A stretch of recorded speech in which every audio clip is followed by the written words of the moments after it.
everybody? What's up? What's up? What's up? What's up? What's up? What's up? What's up? I'm back. Sadly, the menu didn't change. I mean, like, what would it even change to? But, you know, it is what it is. It's fine. I like her Lolita fit. It looks good on her and her, like, and her vibe here. But, we did meet a person named Koji, and that person owns a morgue. I mean, I guess like works at a morgue. So this scene might be from there. This like menu screen that you're looking at. I don't know why she's going into the morgue itself. Who knows? But you know, uh, we'll see. We'll see how much of this menu screen is relevant in the plot line. Also, when I was at work, I was thinking about this game, and I figure out uh, something that is pretty obvious that I should have picked up on. The name Kurosawa. You know the first protagonist, like in the story, the blonde girl. I already forgot her name. She gets clapped. I mean, like she gets trapped in this like false accusation of like trying to get money from the work. Uh, because of this girl named Kurosawa, and I realized the protagonist right now, the girl on the screen, her name is Kurosawa too. And then like she did mention about her sister last night, so I was like, oh shit, these two are sisters. That Kurosawa, the girl smoking, from the starting, that's the sister of this girl. It all connects. It makes sense.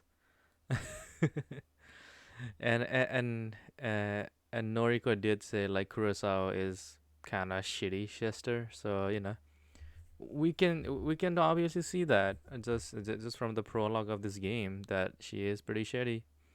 But that happens in the future. That hasn't happened yet because I think this game right now is taking place like um what do you say?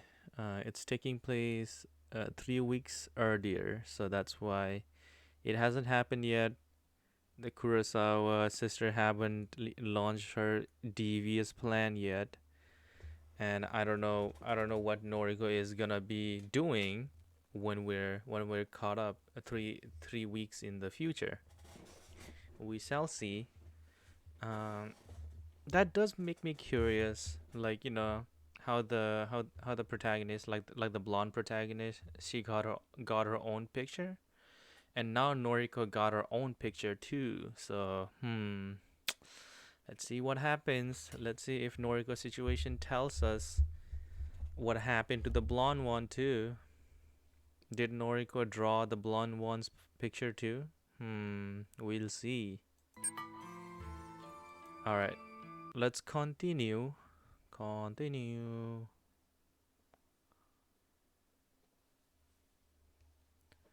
Let's continue. Come on, continue.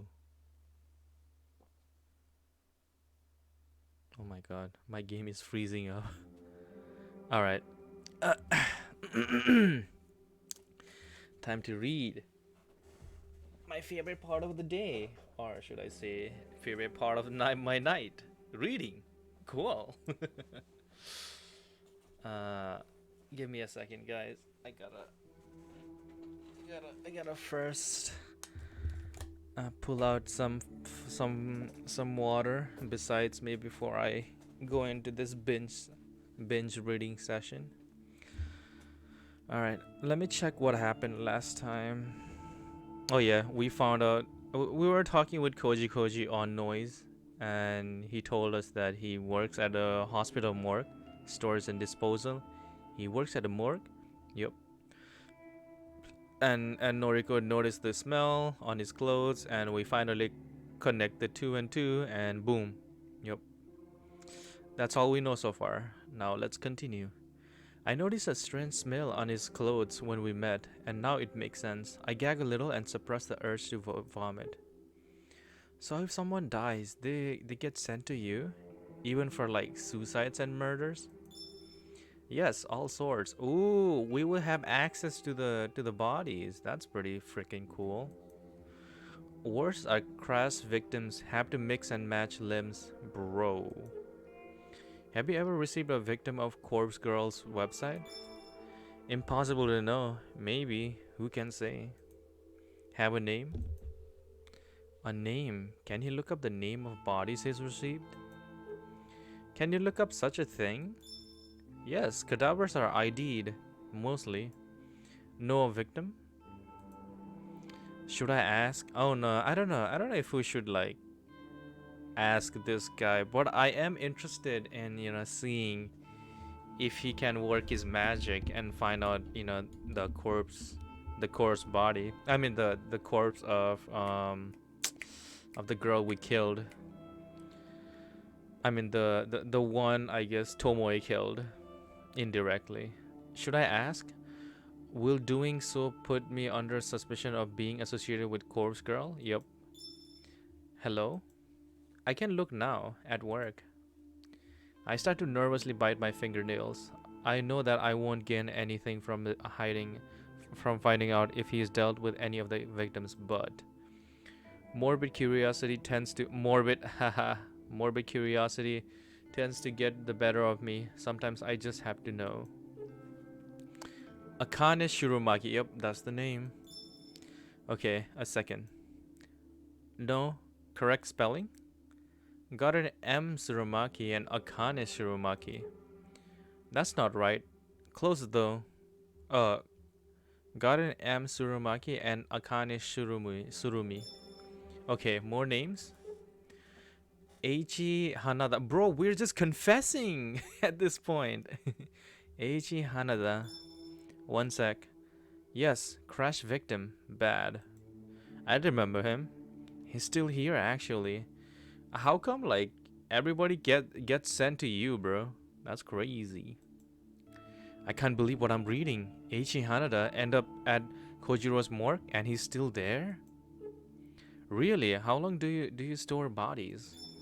Depends. Up to 2 days for autopsy? No autopsy for him. No need. So he just sits here. Cold chamber. 31 BB. Yo, Ivan. What's up, my guy? Yeah, I started pretty early today because I have more energy since it's Saturday and I got let go from my work pretty early. Oh, let go is like getting fired, isn't it? I guess like I got out of my work pretty early since it's Saturday. So, what I have missed? What you have missed so far? I just started. And the majority of the stream so far has been me just kind of trying to connect dots. You know how at the start of the game, there were those like three bitches bullying like blonde girl and like framing her for like stealing. One of their name were one of their name was like Kurosawa, and then like our protagonist right now Noriko Kurosawa. So I was like, oh shit, they're sisters. I should have known. Yeah, so that's the connection I made.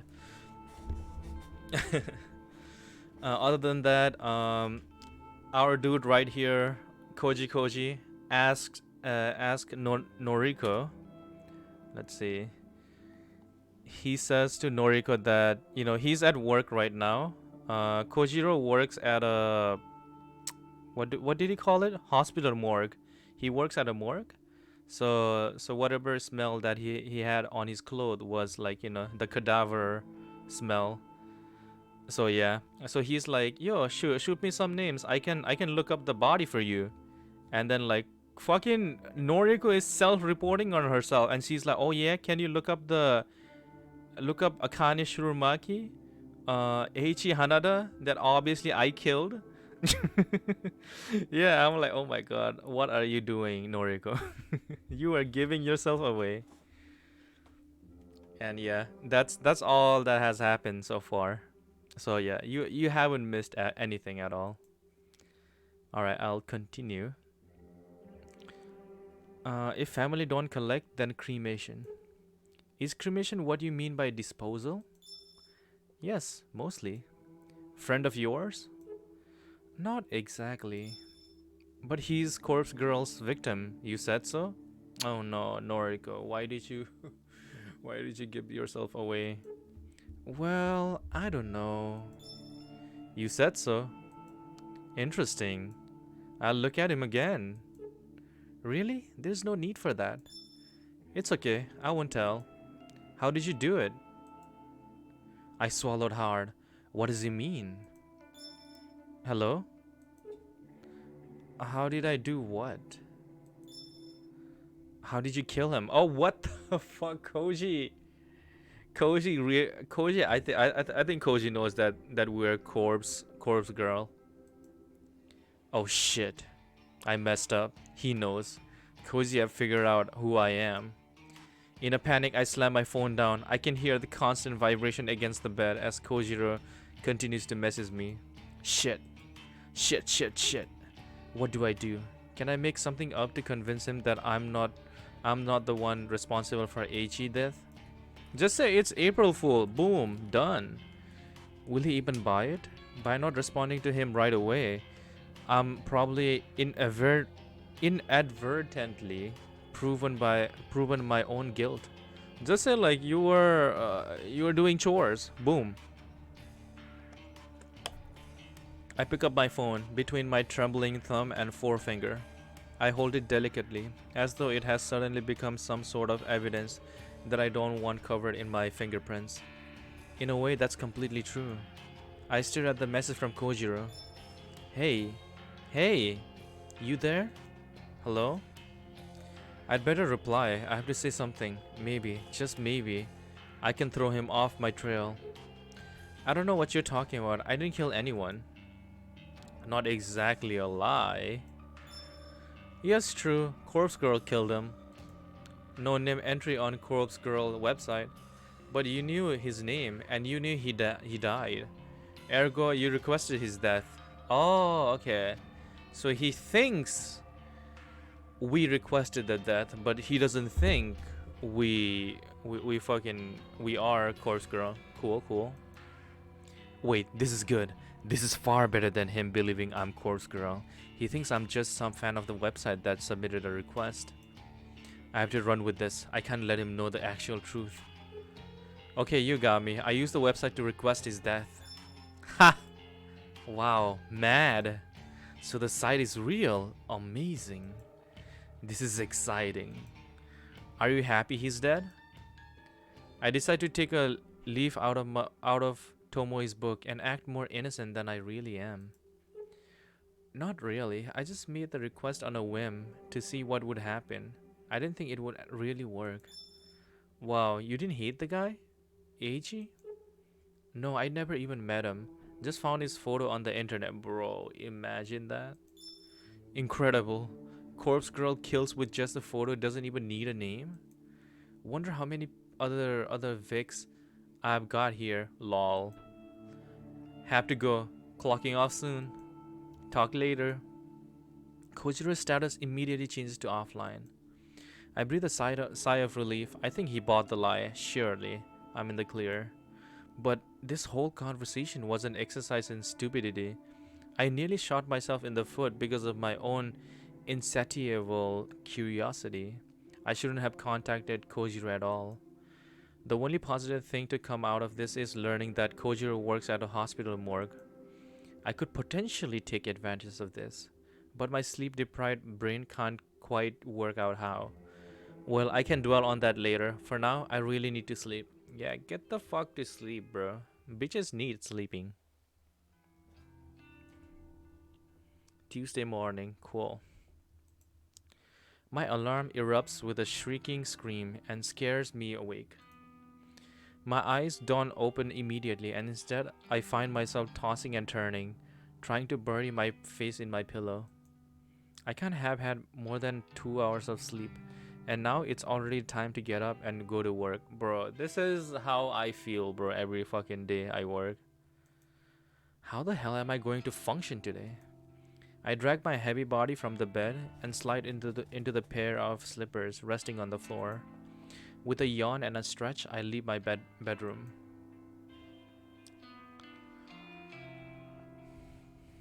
I stand in the kitchenette, connected to the living room for a few moments, completely absent minded. I open the refrigerator and stare blankly at the dismal contents. A small tub of peach yogurt sits on the top shelf, and a half empty jug of oolong tea rests at the bottom. I grab the yogurt and peel off the lid. Without even fetching a spoon, I simply pour a little into my mouth. I consume about half of the tiny portion and wipe my mouth before throwing the leftover in the trash can. That will be enough to spike my energy for the morning. When you normally run on an empty stomach, any amount of calories can work as a pick-me-up. I make a mental note to collect 2 or 3 cans of coffee from the convenience store on my way to work. They should carry me through the rest of the day. The rest of the early morning is spent applying makeup and getting dressed. Alright, she's back on her, business. Being fake again. I'm out the door at the same time as every other day.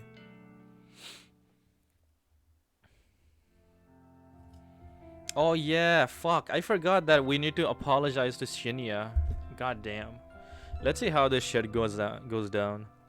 To stop myself from nodding off at my desk, I decide to rearrange my personal effects. Having something to focus on is a great way to fight off sleep. Unlike the other employees here, I don't tend to keep too much at my workspace, yet it still managed to feel cluttered somehow. Next to my computer monitor are 3 little figurines that I collected from toy capsule machines. What the heck is a toy capsule machine? They're a set of anthropomorphic coffee cans that were released as a promotional campaign for my favorite coffee brand, Starbucks. Each figure is about the size of my thumb. They're cute little things, and when you put a coin into the capsule machine, you never know which character you're going to get. Bro, I don't understand the appeal of gacha, bro. Why do people like gacha? Fuck, man.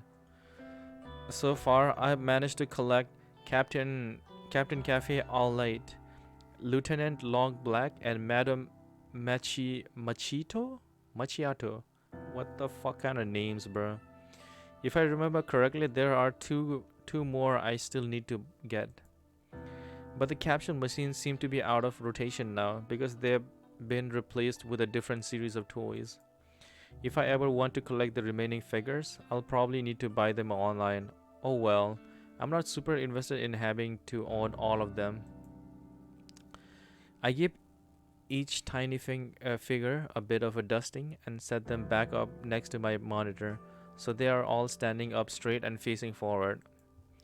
Satisfied that they're tidy, I look to the small tray of drawers that sit on the other side of my monitor. I mainly just store papers and office memos in them. They're not really big enough to hold anything much larger than documents. I rummage through the drawers and discard a few old notices that aren't relevant anymore. When I'm done, I file away a couple of loose paper that have been fluttering around my desk for the last week. With that complete, I straighten up my keyboard so it's parallel with my mousepad. Ooh, okay. I keep the keyboard a thorough dusting and then lean back in my chair to admire my work. I really should learn from Noriko, bro. Like, this is not what I do. My keyboard are dusty, bro. My mouse is fine because I use it every day, so. But my keyboard is dusty, man. Also, it's not parallel to like how the keyboard is not parallel at all. Not like her. The desk looks much nicer now. A clean workspace invites a clear state of mind, or so my coworkers would believe. Maybe I'll buy into that a little bit, now that I can see the effects for myself. The corner of my eyes catch a glimpse of blonde hair, and I turn to watch Tomoe enter the office. Bitch, she's finally here. She nods at Shinya as she walks by his desk and continues nonchalantly towards her own workspace. Oh shit! Didn't we leave our dead picture on her table or something? Since her desk is in my line of sight, I have the perfect vantage point to watch her put her belongings down and take a seat. I feel a sudden stirring of excitement as she sits down. It's almost as if I'm anticipating something to happen. Was something supposed to happen with Tomoe today? Have I forgotten something important? You bitch! How can you forget? Oh my, I mean, okay, a lot has happened to Noriko, okay, so maybe she did forget, but from what I know, Noriko thought Tomoe had requested her death, like Noriko's death. So as a revenge, she put she photoshopped her dead picture. I mean like her face on a dead body and put it on Tomoe's desk for Tomoe to I guess like find out. Yeah, bitch, how did you forget? My tired mind can't really focus on those thoughts. I try to ignore the mild surge of adrenaline that started pulsing through me when she took her seat.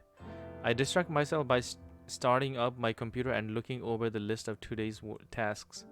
It looks as though I need to correct a few entries I uploaded to the company server yesterday. In my previously distracted state, it's possible I made a few typographical errors. That's fair enough. I'll get to work on correcting the data. Oh no, Tomo is gonna make a scene, bro. I opened up a few programs and listened to the wiring of my computer tower, nearly drowned out in the clamor of the office environment. The next sound I hear eclipses the noise of the computer and the office completely and absolutely. A terrified shriek slices through the air like a knife, leaving a deathly ringing silence in its wake. I scramble to my feet purely out of instinct, scanning for the source of the scream. I don't have to look very far before my eyes fall upon a distressed Tomoe kneeling on the floor and clutching her face. She's on the ground next to her desk, staring down unblinkingly, her finger white from the strain of clawing at her own head. In this sudden chaos of people rushing to her side, I somehow managed to notice that one of the drawers on her desk is wide open. An open drawer? As tired and exhausted as I am, the significance of the open drawer isn't lost on me.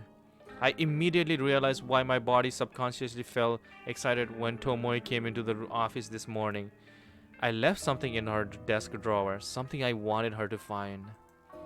Yesterday's obsession with discovering the identity of the one who requested my death caused me to forget my rebellious strike against Tomoe. I left something in her drawer yesterday, thinking she was the one who submitted my photo to the website. Then, she didn't come to work, and it completely slipped my mind. After she confessed to requesting Akane Shiromaki's death, I erased my suspicion of her being the one who targeted me. But I didn't remove the item from her drawer. I'm in deep shit now. Before I can even lurch forward from behind my desk, Tomoe turns her head to face me. Her cold, grim eyes lock into mine, refusing to let go.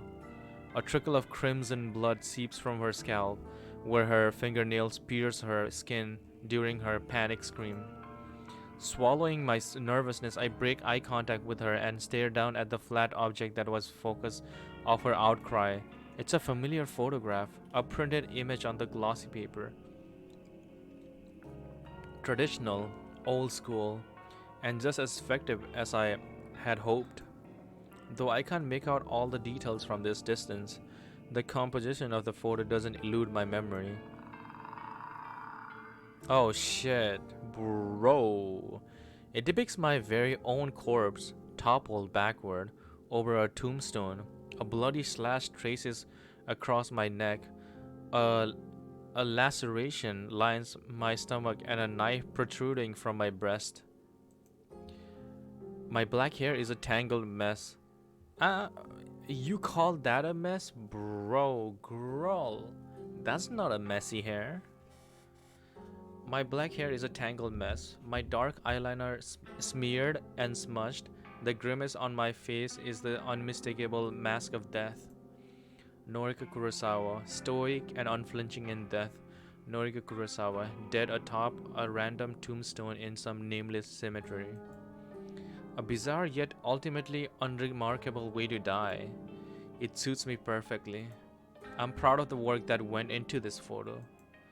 The objective was to punish Tomoe for requesting my death to create a work of art so horrific that she would beg for forgiveness when she found me still breathing.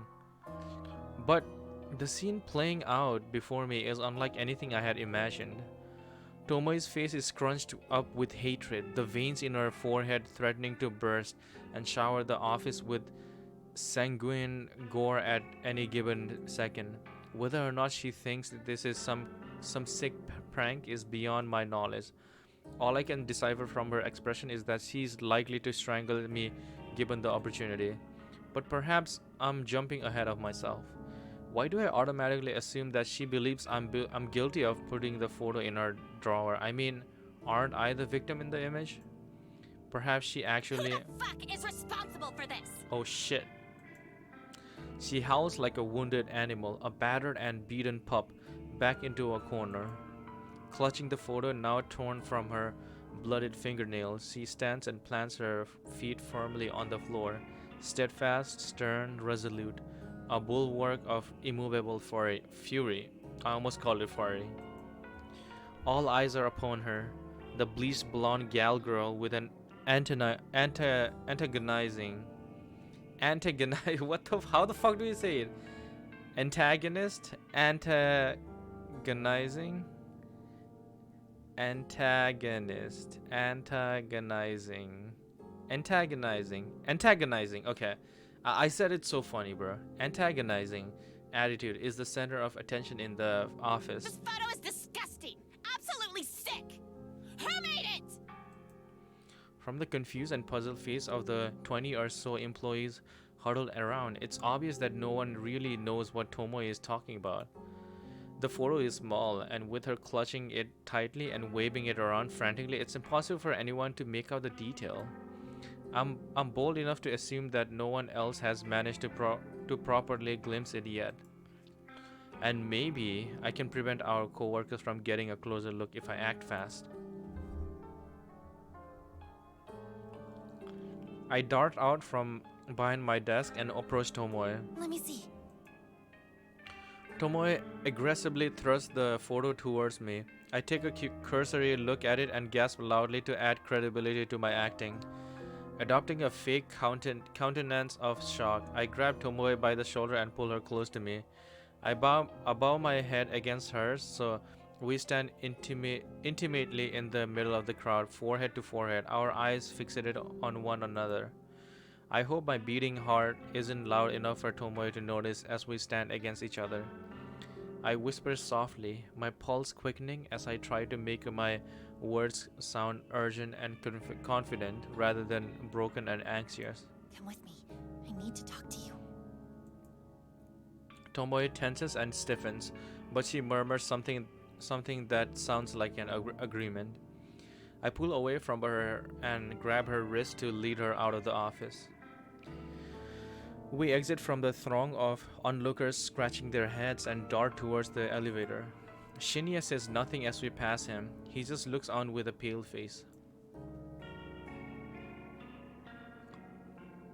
That's weird. Why didn't Shinya come to us? That's weird as fuck. The elevator ride down is silent and awkward, but eventually the doors open to reveal the ground floor lobby. We weave between the scattered couches and sculpture, making a frantic dash for the exit. Damn, we really had to exit the fucking building to talk about this shit. We finally emerge outside into the brisk morning air. Trying hard to catch my breath, I notice that Tomoe isn't nearly as exhausted as I am. Bro, it's because Noriko, you don't eat shit. That's why. You fucking ate like 3 spoons of omu rice and you're like, I'm done for the week. I'm like, what the hell, girl? What do you eat usually? I want to chalk up my wheezing condition to a lack of sleep, but I know that that's just an excuse for my poor physical fitness. Yup. Tomo is still holding the photo in her hand. She looks at it once more in disgust, then faces me with one hand on her hip. You want to tell me what the fuck this is? Look, it's difficult to explain, but I'll try my best. I want to find out who planted this in my drawer. And look at this. She thrusts the photo at me once again. She uses the point of her thumb to indicate the timestamp reprinted at the bottom of the It's got image. yesterday's date on it. A photo of your dead body, as if you've already been killed. But here you stand. Sure enough, the photo bears yesterday's date. The time states 9:06 p.m. I marked it as such when I was under the belief that Tomoe would find it yesterday morning.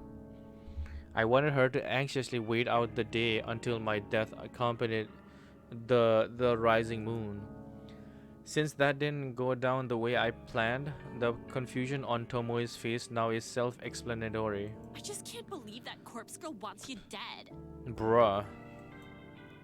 What did she say? Huh? This is just like what happened to Akane Tsurumaki when I requested her death. Wait, what? The police found a photo of her own dead body on her phone when they investigated how she died. Yeah, what the fuck? The police. Okay, I guess like. Okay, I feel like this game is like Among Us, you know. You just keep quiet and let the other people just assume wrong things, and you just agree with them. That's it. That's your safest play that you can do. The police found a photo of her own dead body on her phone when they investigated how she died. What? Is this public knowledge? How did I not know about this? And now you've got a similar photo. Does that mean Corpse Girl is trying to kill ya? Maybe. Maybe. But it doesn't make sense. It's already past the time it says here. And why was the photo in my desk drawer? What do I gotta do with it? I'm still reeling from the information about Akane Tsurumaki. The police discovered the corpse photo on her phone. Of course they did. Of course they would investigate her death. It was foolish of me to assume the photo wouldn't come to light. Yeah, we are pretty dumb here. We are dummy dumb. Tomoe grits her teeth and tenderly touches a finger to the bloody cut on her scalp, the place her fingernails slashed in anguish. She looked at her fingertips in revulsion and sighs. Look, maybe it's my fault that Akane Tsurumaki ended up down the well. Maybe it's not. Keep telling yourself that, girl. The least I can do is make sure that the fucking corpse girl doesn't come to get you as well. You ain't my friend or nothing, but sluts gotta stick it out together, right? I don't want another Okay. on my conscience. But sluts gotta stick it out together. Wow. Cool. Lines to live by. I feel like these are the most touching words Tomoe can string together. I'm somewhat flattered that she wants to protect me. Tomoe, you don't have to do anything. Yeah, I kinda do, you know? You comforted me a little when I came to you about the dead skank. Made me feel like I wasn't totally to blame, yeah? Dead skank, bro.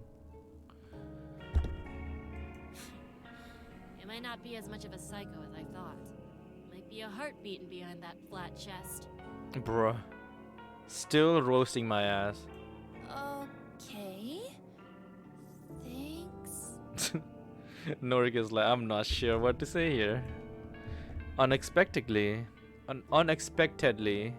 the brash and brazen girl beams at me I'm putting it brightly. under 24-hour surveillance. Corpse Girl's gonna have to crack my skull open before she goes sticking her fingers into yours. Hey, yo. Tomoe, really, that's not necessary. I can't figure out a way to convey that I'm not actually in any danger. Well, immediate danger at any rate. It's true that there is someone out there who wants me dead badly enough to have requested it through the website.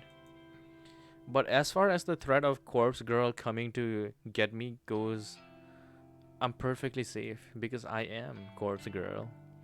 I resign myself to simply staring blankly at Tomoe, the girl I hold so much disdain for. I know I should choose my next words carefully. Tomoe is prone to violent outbursts at even the best of times. Oh, fucking hell. Are you kidding with me? Game. Alright, I gotta make a decision again. Jesus Christ. Okay, let's see what to say. I don't need you to protect me. Fuck off. Okay, probably not a good thing to say. Thanks, but I'll be fine on my own. Okay, this is not gonna be good. She's gonna fuck me up. I'd feel better with you looking after me. Oof, I don't know. I don't know which one to go with. I'd feel better with you looking after me. I mean, somebody do want us dead, so I think it would kind of work in our favor that somebody is like, surveillance, kind of like, surveying us. So I'd say like, let's go with the most unlikely option. I'd feel better with you looking after me. You're damn right. Ain't no one gonna protect you as good as me. Okay. Friends to, I mean, enemies to friends. Cool trope. Tomoe reaches forward and ruffles my hair in a tomboyish manner. I grimace and bear it until she's satisfied and retract her arm with a laugh. What are we gonna do? Let's bang. Just kidding. Let's go play arcade games. I don't totally believe this corpse girl person really exists, but still. Well, they have to exist, right? Because you requested Akane is dead and she's dead, so. Something or other killed Akane Tsurumaki. Pretty sure it wasn't suicide, what with the photo and all. Since you got one of them photos too, I reckon someone's out to get you. I mean, you're not wrong. Yeah, about that. How about we hunker down at my place after work? Gals night in, right? Oh my god, I can't believe I'm gonna be having a girls' night with Tomoe. Fuck, man. If someone tries to break down the door to get to you, I'll show them what's what. I really hope she doesn't die though. She really is insistent. I almost can't believe this is the same girl that slapped me across the face last week. Well, alliances changes, all the fucking time. Get on with the times, girl. I feel like we could almost be friends at this rate, but what happens when she finds out I'm not actually in any danger? Will she think I used her? Betrayed her? What if she finds out that I am corpse girl? That would probably be the trigger that provokes her into slashing my throat herself. Tired as I am, feeling weak of will, I simply nod. Sure. Let's go to your place after work. Yeah, that's what's up. Alright. Let's go. We got a friend now. We'll do a snack run, okay? Gotta have chocolate and cake on a night like this. Hey, yo, cake all night? Yeah, yo. Gotta have cake on a night like this, bro. All of a sudden, she freezes and stares intently into my eyes. Shit. Sorry, I didn't mean to. It's fine. Snacks sound good. Wait, what happened there? I don't understand. Okay, it says like, we'll do a snack run, okay? Gotta have chocolate and cakes on a night like this. All of a sudden, she freezes and stares intently into my eyes. I don't understand this exchange. I don't know. Hey, don't feel pressured to eat, okay? I got a big appetite, so nothing will go to waste. Bro. Where does all this food go to, Tomoe? She grins, looking proud of herself. My expression softens somewhat. Somehow, Tomoe is displaying the minimum amount of human decency, and yet it's very touching. We've somehow broken down a wall between us and removed the animosity that has hung in the air since the day we met. Suddenly, she reaches out her hand, the photograph held gently between her fingers. Here. Better you have it than me. Bro, yeah, thanks. Thanks for the picture where I'm dead. Thank you. I will have it in my picture book. I'll frame it on my wall. Great idea. Thanks, Tomoe. Looking down at the photo, it's pretty clear that it's me in the image. I suppose it would be best to delete this evidence. I shred the photo carefully, making sure to completely destroy any of my defining feature in the image. With the photo completely ripped beyond recognition, I toss it in a nearby bin. Tomoe smiles at me, and we enter the office building side by side. Okay, cool. We destroyed it. And she saw that we destroyed it. Cool. Tomoe's apartment is not at all like I expected it would be. Wait, what? I thought we went back to work. I said like, let's see. Tomoe smiles at me, and we enter the office building side by side. Tomoe's apartment. I guess we went to her house. Cool. For the starter, it's not an absolute trash heap like it's always was in my mind's eye. The place is nice, fairly modern, and probably not that cheap. She lives on the outskirts of Shinjuku, so she's a lot closer to the office than I am. That probably explains why she's usually so punctual despite her terrible work ethic. From what I can gather from her first impression, she lives alone. Just like you, girl. A few photo frames near the entrance feature some family members, including a younger brother and sister. It's funny, because she doesn't seem like the older sister type to me. The personal effects decorating the apartment aren't cheap and tacky, much to my surprise. I immediately get the feeling that she earns more money than I do. Oh shit, favoritism in the fucking office? Hell no, sir. Even though we have the same job. Though how could that be? We're both simple data entry temps. We'd surely be on the same contract and the same salary. I suppose she's a bit older than me. Maybe she had a well-paying job before starting out at Temujin. Or maybe she has a side job. Either way, there's no way she could afford to live here on the same salary as me. So, would you like a cup of tea? I've got oolong, green, barley, hojicha. What the fuck is a hojicha? So many to choose from. I didn't take you as much of a tea drinker. Let's go with oolong, bro. Well, of course I am. It's tradition, you know. Tradition's real important. What tradition? Huh. Yeah, I guess so. Hojicha for me, please. What the fuck is a hojicha? Sure. Coming right up. Can I get a fucking CG picture of this shit? As Tomoe busies herself in the kitchen nook, I continue scanning the apartment. A fairly large TV sits atop a sleek cabinet against one wall of the living area. A comfortable-looking sofa fills most of the room, but gives way to a small kotatsu in the corner. During winter, kotatsu is a very valuable piece of furniture. It's a small, low table with a blanket to cover your legs. Underneath is a tiny space heater designed to warm up the enclosed area. I like your kotatsu. I can't even fit one in my apartment. Is that a euphemism? Just kidding, just kidding, just kidding. Oh, yeah. They're great, right? Dad actually made that one for me. Your dad made it? Damn, your dad can make just kotatsu like that? Bro. Hook me up. Give me a free one. I look closely at it. I don't know much about woodwork, but the whole thing looks very solid and well made. Even the blanket spread underneath the table surface is pleasing to look at. It's probably not cold enough to flick the heater on, but feel free to sit down there if you like. No, that's okay. I'm warm enough. Bruh. A memory of my childhood flickers at the edge of my mind like a moth dancing around a flame. Sitting at a kotatsu as a child with a warm cup of cocoa and my big sister reading a book aloud to me. I shake my head. That was too long ago to even attempt to remember clearly, and the past never really mattered much to me anyway. Damn. We don't talk about the past here. Tomoe has finished pouring tea, so she sits two ceramic mugs atop the coffee table and calls out to me. Tease up! Is that a thing? Is that what people say? Tease up? Thank you.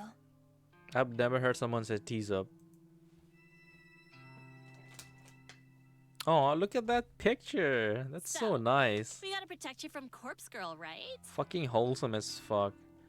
How the fuck do I... Okay, yeah. I finally figured out the button to hide this shit.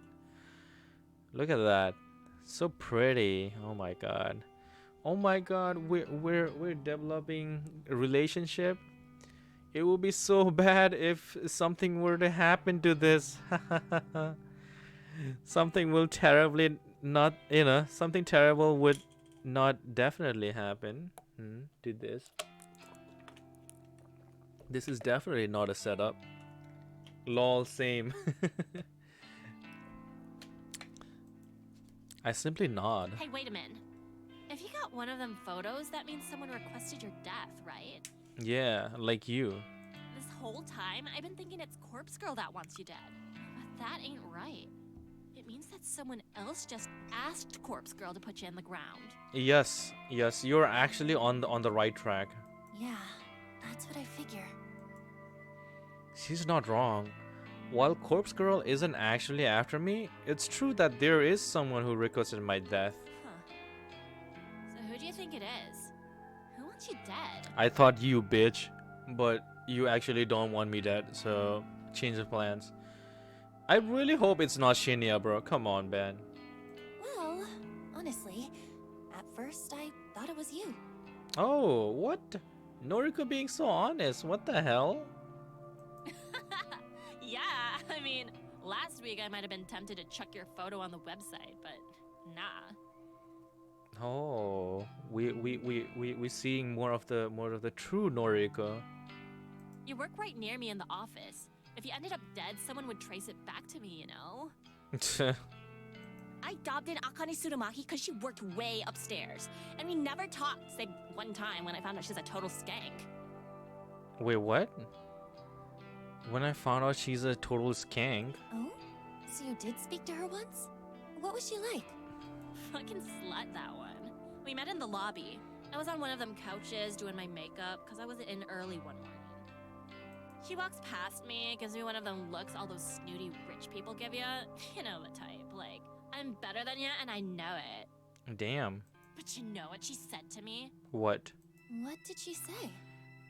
She says this. Honey, please wait for your clients outside the building. Damn. Huh? What did she mean? Ugh, don't you get it? She was implying that I'm a hooker or something. Just by looking at me, she decided I didn't belong in the office building. Ah, It really pissed me off. I'm sick of people judging me like that. Yeah, I look different from y'all, but so what? I got my own style, so just fuck off. so you're not a hooker? Look at Noriko trying to be, trying to fucking cheese this situation, bro. Bitch. You're lucky I'm in a good mood. Bitch. I love that bitch.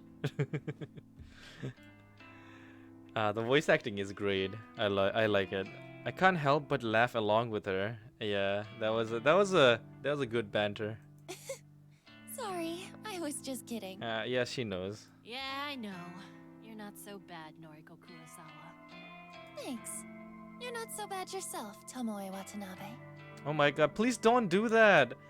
Don't say the whole name. That's weird. Oh my god. You're not so bad, tattooed panda.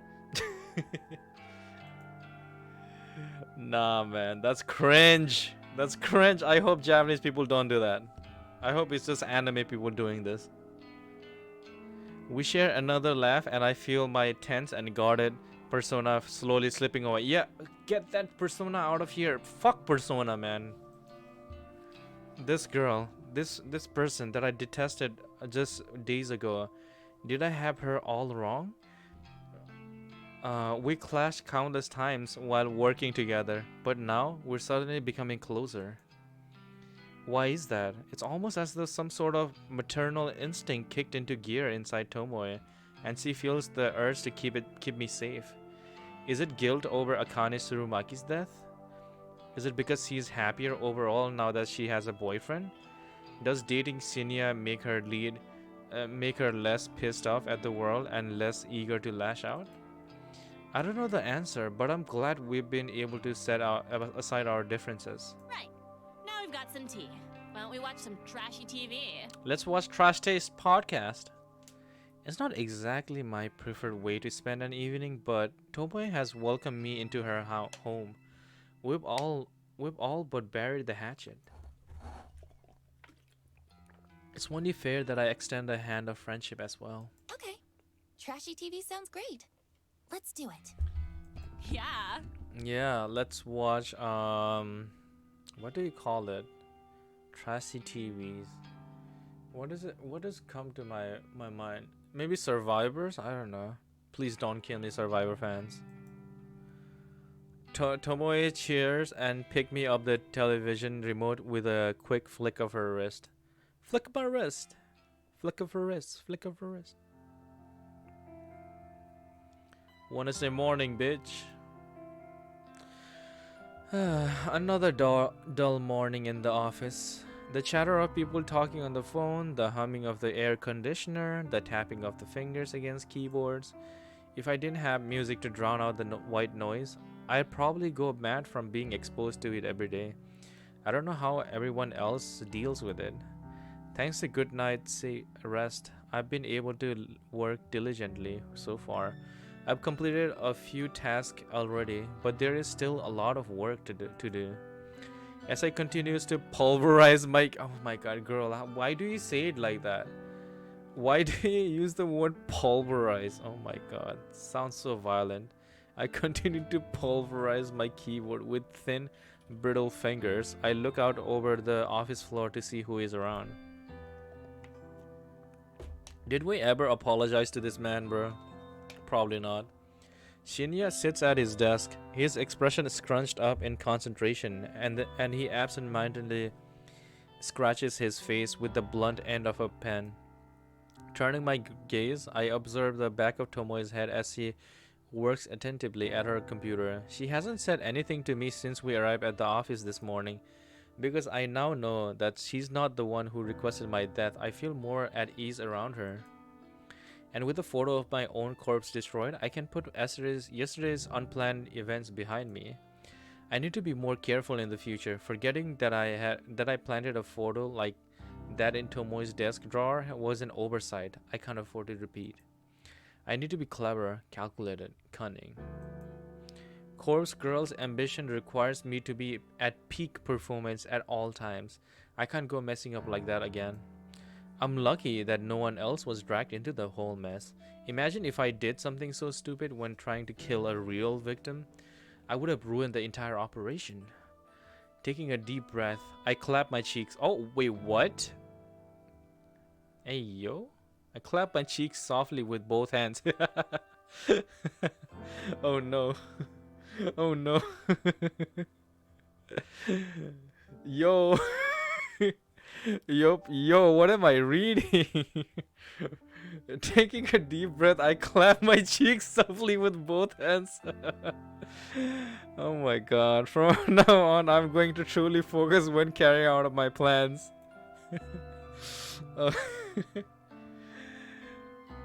All I need to do is wait for the next victim to come through the website. I'm ready for it. Fuck, man.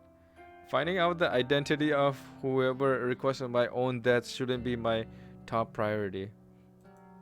I'm immune to Corpse Girl's wrath, of course, so unless someone decides to come at me with a knife, I'm perfectly safe. Come at me, bro! I'll check the website request this evening as soon as I get home. It's too risky to try and access it while at work. Bitch, don't access it through your fucking workplace. What the hell? They can see that shit. With newfound resolve, I nod to myself and look ahead to the end of the day.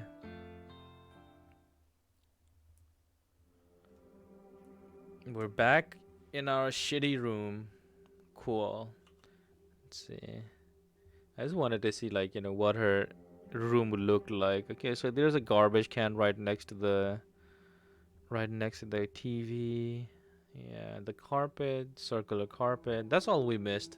There's nothing interesting about it.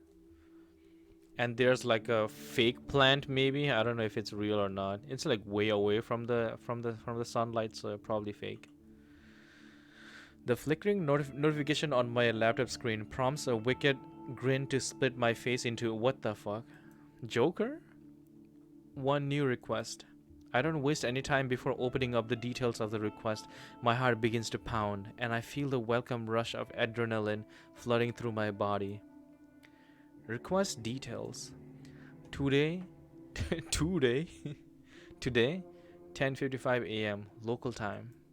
Victim's phone. Downloading image attachment. Okay, who is it this time? Who the fuck is that? My eyes widen at the sight of the uploaded photo. Am I supposed to know who that is? Two people, two identical women. Okay, this is a complicated situation.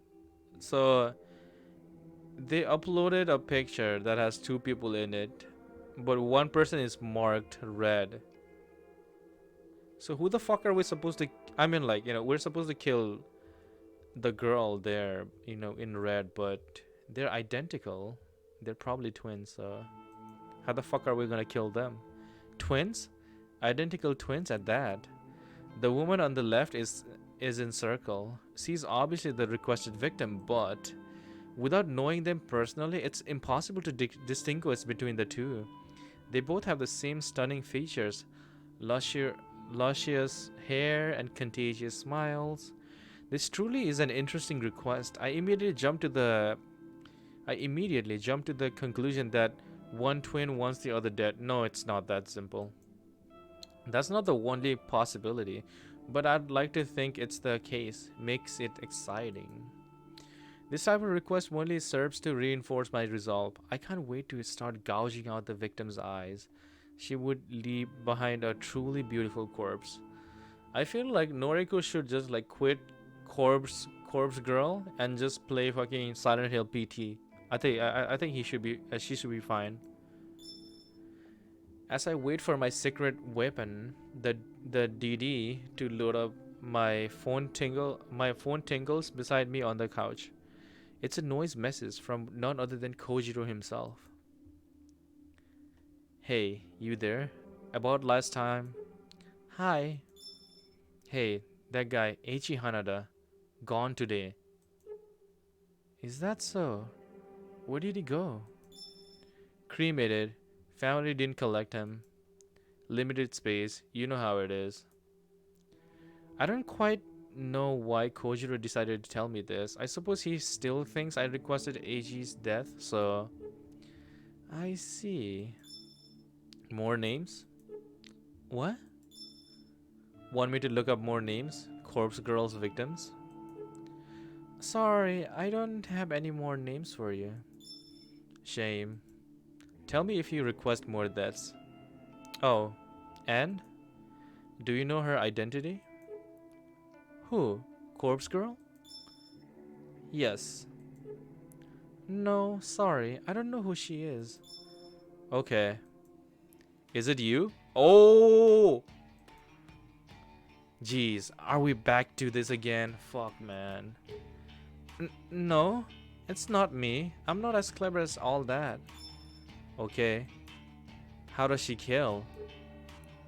I'm not sure. Okay. What do you know? Lol. All I know is that the victim receives a photo of their own corpse before they die. Everyone knows that. My dog knows that. It's her calling card. You had a request fulfilled. Tell me more. I don't know what else to tell you. Lame. Okay. By the way, I saw the photo. What photo? Eiichi Hanada. Photo on his phone.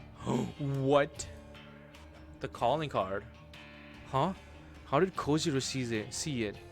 Surely he deals with dead bodies, but surely personal possessions are removed from the deceased before they enter the morgue.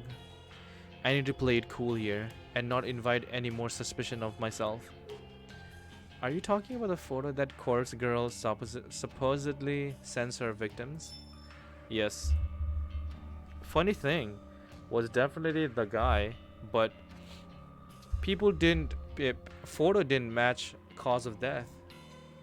The photo didn't match the cause of death. I remember crafting Eiichi Hanada's photo, of course. It wasn't all that long ago. I used a base image of corpse with dismembered legs hanging over a power line. It was a memorable image after all. It was a fearsome sight, but it's not something that could be easily replicated by suicide or by murder for that fact. So I never really expected Eiichi to wind up looking like the photo. From what I read in the obituary, he died in a traffic accident. He must have been driving or he was a pedestrian. Either way, it was likely a collision with a vehicle. For starters, cadavers still have both legs. No legs in the photo. Did you know that? No, I didn't know. I haven't seen the photo you're talking about. You haven't? Interesting. So Corpse Girl doesn't share with the requester. Hang on. Okay. So only the victim sees the photo. Here. God damn. Kojiro shares a photo in the chat. Sure enough, it's a snapshot of the corpse photo I produced for Eiichi Hanada. He must have copied it from the victim's phone. The photo from Corpse Girl. Compared to this. Another photo is shared in the chat. This one I haven't seen before. It's Eiichi Hanada's true corpse, sprawled forward in the driver's seat of a wrecked car. Seeing a genuine corpse photo doesn't come as much of a surprise to me. After all, I've spent countless hours trawling through the DD. I've seen more than my fair share of destroyed lives. There's not too much blood in this photo. It's kind of lame compared to the gorgeous rendition of his death that I lovingly crafted. Lovecraft, perhaps? Just kidding. It's still not entirely evident what led to Eiichi's car collision. This very well could have been a genuine accident.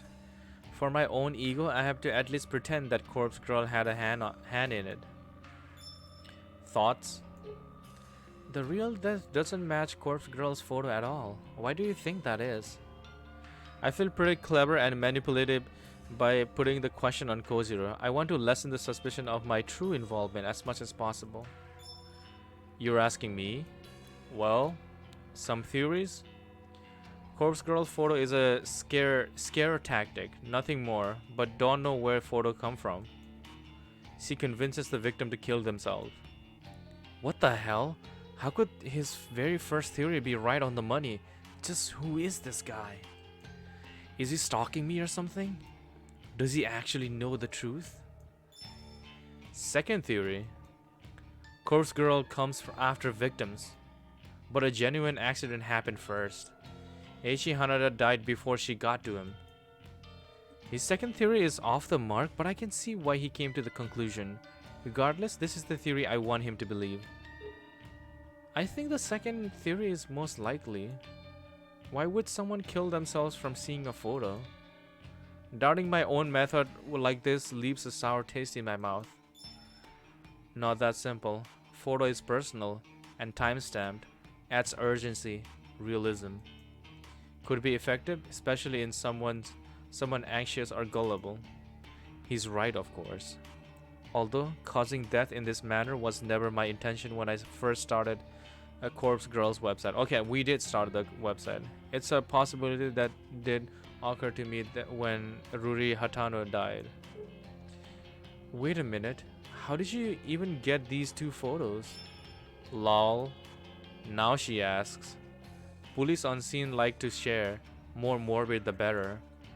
Dead guy with corpse photo on his phone fits the bill. They sent me both photos. We played spot the difference, lol. Bro, what the heck?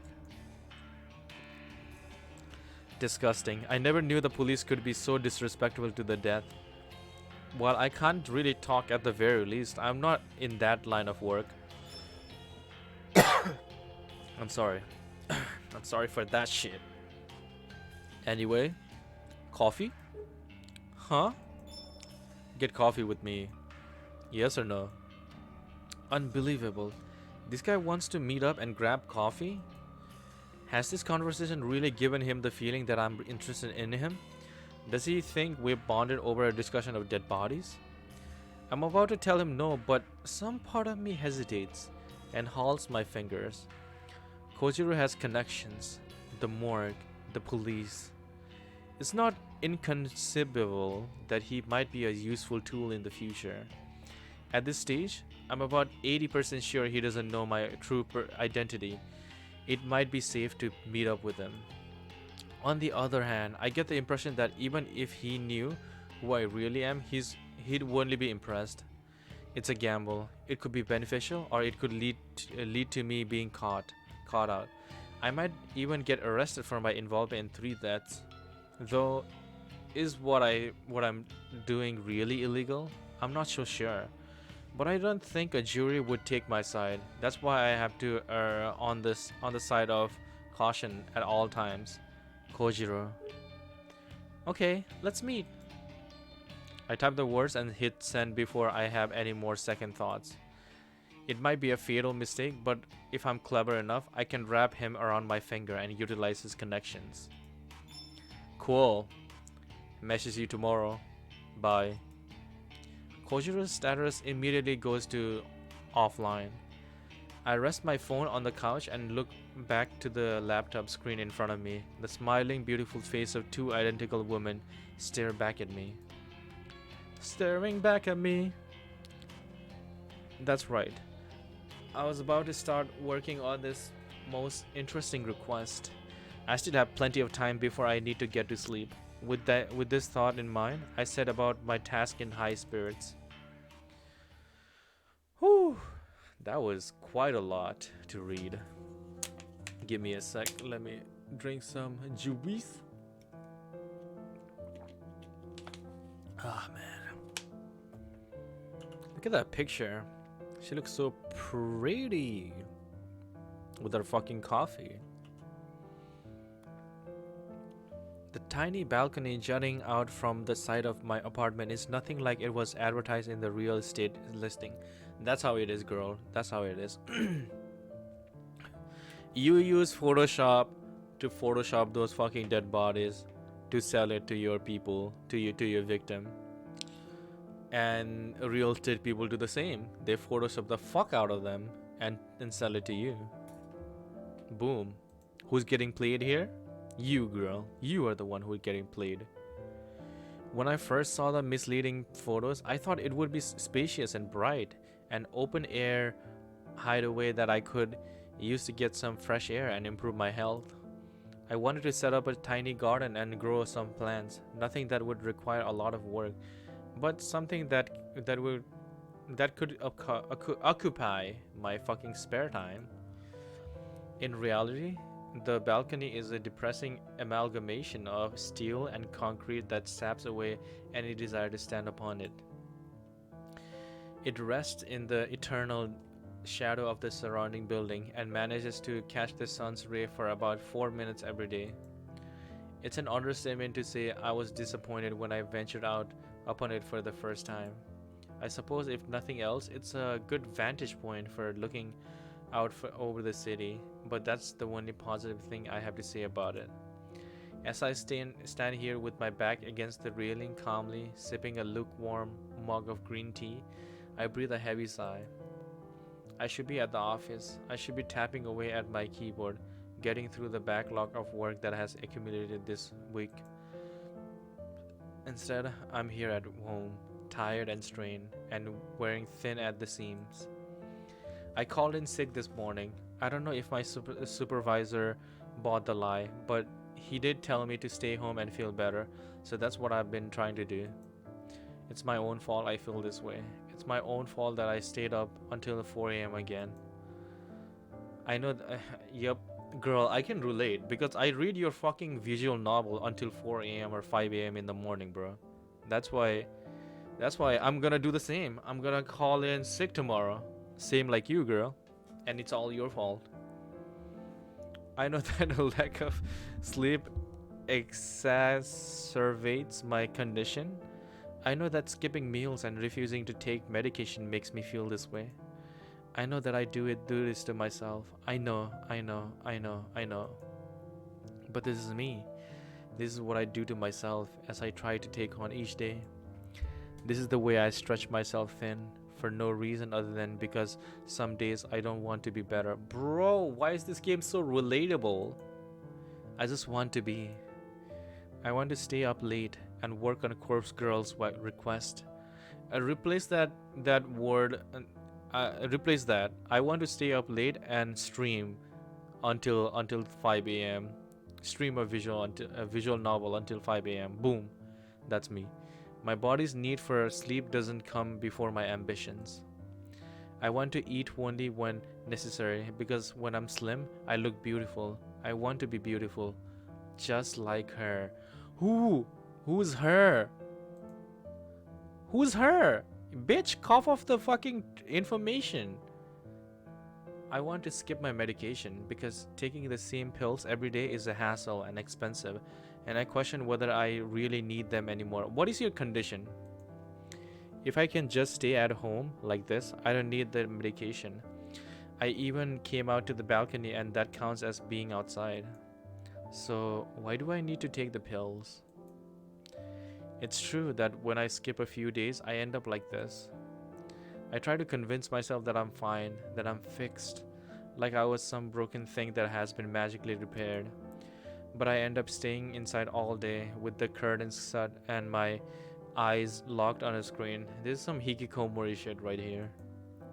I know that when I stay on top of my medication, I can go to work and the park and the library without a second thought. I can get on the train and not worry about strangers breathing on me or touching me. I can go to the convenience store and leisurely look around. I even went to that restaurant last week and read a book while eating dinner, and no one even tried to cut me or abduct me. And no one tried to strangle themselves in front of me and Yuriko. Can I really... Who's Yuriko again? What the fuck? Did I just blink and then miss the whole fucking scene or something? And no one tried to strangle themselves in front of me and Yuriko. Who the fuck is Yurika? Can I? I guess Yuriko is the sister. Can I really only go out and do those normal things because of some tiny pills that a doctor said I need? Or can I do those things because I'm actually better now? Maybe I was never unwell in the first place, not irrational, just cautious, careful, concerned. I realize that my mug is empty when I bring it to my lips and taste nothing but the slightly waxy, unpleasant sensation of smudged lipsticks. Well, I've been outside for long enough anyway. I'll go inside since it's getting late. Plus, I have the feeling that someone on the street below has been watching me and is waiting to climb up onto my balcony. Who the fuck is that? I enter my apartment, set the mug aside, and retreat into my bedroom. My phone is where I left it, sitting face up and begging for my undivided attention. I snatch it up. Unlocking the screen, I'm greeted by the last webpage I left open. It's my custom-made news alert for obituaries. From tomorrow morning, I'll be anxiously awaiting news of my latest victim's fate. I timestamp the photo with tomorrow's date, June 5, 9:01 a.m. I noticed that she have a habit of like adding a 1 at the end. I wonder if there's any significance of that. I mean, she doesn't do that every fucking time, but I think she have done it like twice now. The unlucky twin has already received the photo. I sent it out earlier today. After sending a photo, I always hide the burner phone out in the unused set behind my apartment building. Getting the phone into the shed this morning was rather difficult. I had to cover up my face and hands with some old clothes, and I waited until nobody was inside before dashing as fast as I could. It took me a good 10 minutes to collect myself inside the shed before I could rush back to my apartment and lock the door behind me. I don't think anyone tried to follow me. However, I know that I'm going to need to retrieve the phone again tomorrow and dispose of it. I'll check for a reply. Bitch, I'm pretty sure she oh shit. Thank you for the follow, Preston124. Thank you. How are you doing, man, today? I was saying, she does this thing, right? Where she like, hides the burner phone in the shed. I'm willing to bet that like in one of the situation, somebody will like, just yoink the phone away, and then boom. our girl Noriko is exposed. Let's continue. That's just my theory for now. I'll check for a reply from the victim, of course. Not that they ever reply. Then I'll destroy the sim and discard the phone like I always do. I'm gonna lurk for a bit. Okay, Ivan. Thank you for the lurk. It might be difficult to get out there to the shed again. On top of that, I really should go to the office. Oh, and then there's one more thing I'm supposed to do tomorrow. Kojiro wants to meet for coffee. Oh no. I'm not so deluded to think that I can pull off all those escapades tomorrow in my current state. I resign myself to reaching for the bottle of medication on my dresser. Maybe another week of taking these pills won't be so bad. They tend to increase my appetite, which is really annoying. It's a constant struggle to try and ignore the hunger that tears at my stomach. And it doesn't help that they wreak havoc on my libido. I never know what to expect. Sometimes I can look at those photos of Aoi on my phone and feel absolutely nothing. Damn, she got a whole ass gallery on her phone, bro, about Aoi. Damn. My girl cannot let go of her unrequited love. It's kind of relatable. I understand you, Noriko. I understand your feelings. Other times I can simply be scrolling through noise while standing on the train and feel an overwhelming urge to explode. What the hell? I do my best to dismiss my doubts and fear as I swallow 2 of the tiny tablets. I follow up with a sip of water from the bottle kept next to my bed, and I fight the urge to retch. Alright, I have returned. Wow, that was a very quick return. I thought when he said like you're gone, you'll be gone for a while. Welcome back.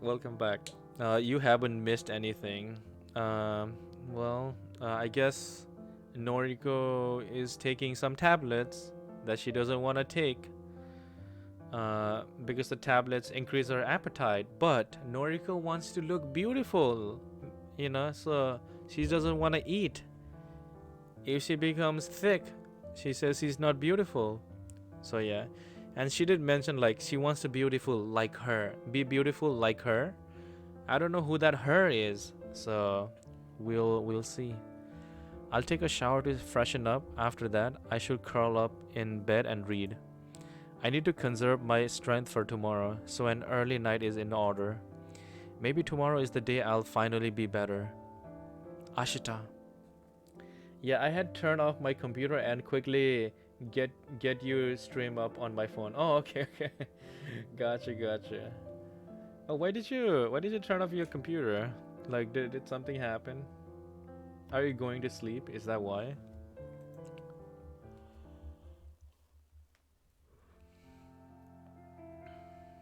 Friday morning, June 5. Where the hell were you yesterday? Oh shit, it's Tomoe again. Did you miss me?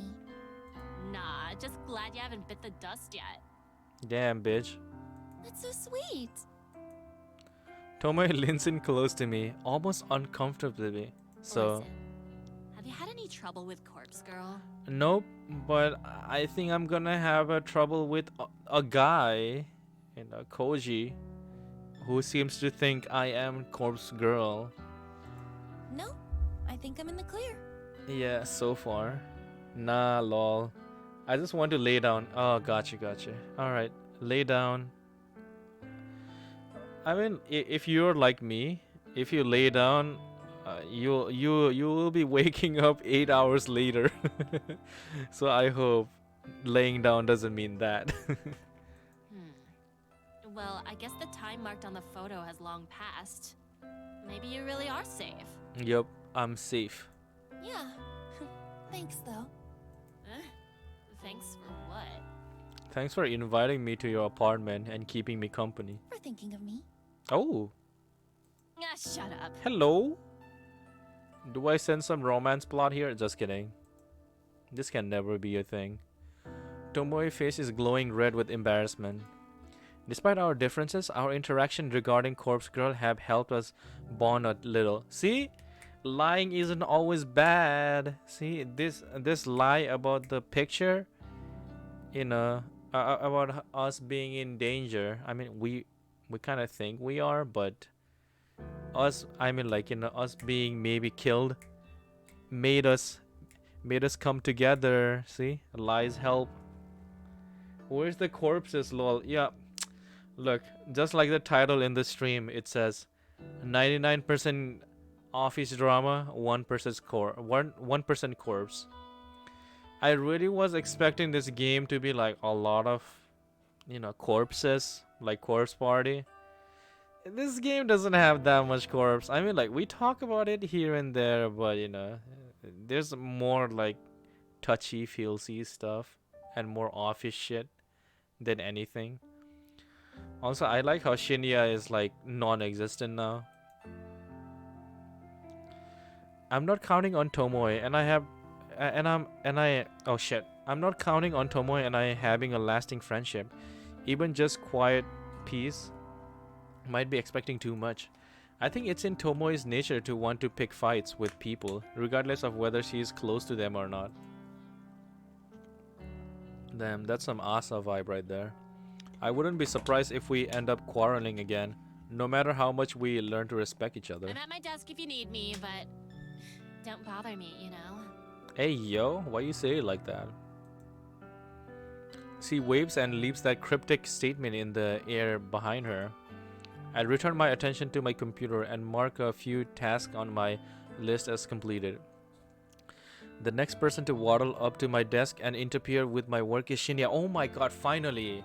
I was talking about you, boy. You weren't in yesterday? Yeah, I called in sick because I felt like staying home. Nope. Are you well? Yep. I like the responses are so short. Okay. I've been meaning to speak to you about Sato. What about her? Aoi? Yeah, I'm sorry about her. Yes, the thing is, I'm kind of in deep water because of her not showing up to work. And then resigning immediately. Shit. I was supposed to talk to you about that, actually. It kind of slipped my mind. No, Noriko. Oh my god, you should have done this, bro. Oh, right. Shinya feels terrible. I'm sorry, Shinya. It's my fault, really. I hassled you to get Aoi a job. No. I didn't exercise due diligence. I really should have made her come in for an interview. Or I should have spoken to her myself to see if her heart was really in it. When you put it that way... Yeah, true. I'm not trying to be callous, but what he said makes sense. Listen, you couldn't have known it, but Aoi struggles a bit day to day. I'll just say she has some anxiety issues and leave it at that. Anxiety, huh? Don't tell anyone I said that. I was under the impression she's been doing a lot better, but maybe I was wrong. I guess we all have our hidden struggles, right? Yup. Right. What's your hidden struggle, Shinya? Open the fuck up, dude. If only he knew. If only he knew about Corpse Girl. Then again, maybe Shinya struggles too. Maybe dating Tomoe is his cry for help. Maybe he's going to snap one day and come into the office with a knife. Wow, oh my god, our brain is just filled with murder 24/7. Or maybe he'll discover Corpse Girl website and request Kotomi Ida's death in retaliation for ending his career. Who knows? I can't read this guy as well as I initially thought. For the longest time, I was under the impression he had a crush on me. So, what gives? Anyway, I hope Sato feels better soon. Maybe she'll find a job that suits her one day. Maybe. Say, seeing as we're friends now and all, would you mind if I ask you a personal question? Oh no, what is this bitch gonna ask, bro? That depends on what it is. Yeah. Oh, nice response, Noriko. Nice girl. That's my girl right there. It's related to, intercourse? Hey, yo. I'm pretty sure Noriko is a virgin, bro. So I don't know how much she could help you with that. My face scrunches up at the word. I don't like the direction this conversation is heading in. Shouldn't this be something you talk to your girlfriend about? Yeah. I don't know why you're talking with me about this shit. Yes, you're right. But I can't actually speak to her about it. Why? Is it about your PP size? You're really the only other friend I have, so... Oh my gosh, Shinya. Go outside, touch grass, make friends.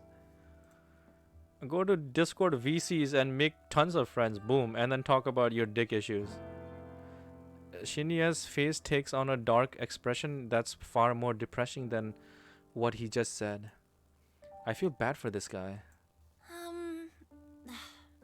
Well, what's the question? Oh, if, hypothetically speaking, if someone pressures you into, you know... Having sex. Are you asexual, Shinya? Is that what you're coming to? Sex? His face turns red in an instant. Yes, that. Why you crying, bro? Aw, I feel bad for this guy. If someone pressures you into it and you really don't want to do it, what should you do? Just say no. Say no. Yeah, Firmly and loudly. exactly. No one should make you do things you don't want to do. Yes, say no. Say no. Yes. Of course. I feel that my answer didn't give Shinya the comfort he is obviously seeking. Is Tomoe pressuring you into going all the way? Maybe it's a little bit too fast for him, you know? Because, you know, it seemed like Tomoe is like very hypersexual, so she probably wants to get it on, you know? But, you know, it hasn't been that long since they've been dating, so I can understand Shinya's point of view. Dude is talking about Dash and talks to a person who just became friends. Yeah, I'm like, yeah, that's a the person that you just became friends is like, oh, I've been waiting for this. Let me talk about the sex real quick. I mean, I guess they know each other, right? Like through high school or whatever, but they didn't know that well. But yeah, it's weird. It's weird, but he also did say that like he doesn't have any friends beside her, Noriko and Tomoe, so I guess he's out of option. But like I said, he can just make new friends. No, of course not. She would never... Never mind. It was foolish of me to bring up this topic. I'm really sorry, Noriko. Please, forgive my lack of professionalism. Shinya bows to me deeply, his face parallel to the floor. He quickly turns and scuttles away before I get the chance to say anything. I mean, it's weird. What would I do if my coworker comes to me and be like, hey, let's talk about sex? I don't know. It's a bit weird. It's a bit weird of a topic to talk about. Let's talk about sex. The person I literally just become friends with. Yup. Like bruh. Exactly. Just go to like Reddit or something like that and then post about it there, you know, instead of like actually talking to a person. Just go there, post it there in the forums and be like, you know, oh, my girlfriend is pressing me to have sex. What do I do, guys? And then you'll get like 84, 85 comments about what to do, and boom, done. You don't even need friends. You get advice from strangers. Cool. What was all that about? Could Tomoe be pressuring him? Yeah, my first thought, if I have like, you know, question like this, wouldn't be like, you know, asking a real person. I just go to internet and see like, you know, what other people thinks, and try to see like what kind of solution I can come up with before I go to the other person. like a real person, and be like, yo, what you think of this? I mean, you can always go to like a close friend, to discuss something like that, which is like nothing weird. Could Tomoe be pressuring him? I wouldn't put it past her, but something doesn't feel right. Shinya types, "Am I the asshole?" Yeah, basically. Yo, I can't. That's so accurate, bro. Shinya be posting on Reddit, "Am I the asshole that my girlfriend is pressuring me to have sex?" I can see it, bro. Oh my god, that's so accurate. Fuck, man. Could Tomoe be pressuring him? I wouldn't put it past her, but something doesn't feel right. She seems really smitten with him. Would she really push him like that? Maybe it's guilt from not being able to prevent his career going down the toilet, but I feel like I should try and do something to help him. I watch Shinya get on the elevator, and once the double doors close, I get up from my desk and scoot over to Tomoe's workstation. Hey, can I have a minute? Didn't she say like, not to fucking distract her or something? This is weird. Normally I come to bother you. Yep. How the turns have tabled. Yeah, sorry. Have you and Shinya ever gone all the way? Welp. Yup, this is Corpse Factory. We're really talking about corpses here. Yup. Huh? We've only been together for, what, a week? You think I'm some sort of slut? Okay, then why the fuck did he talk to me about that?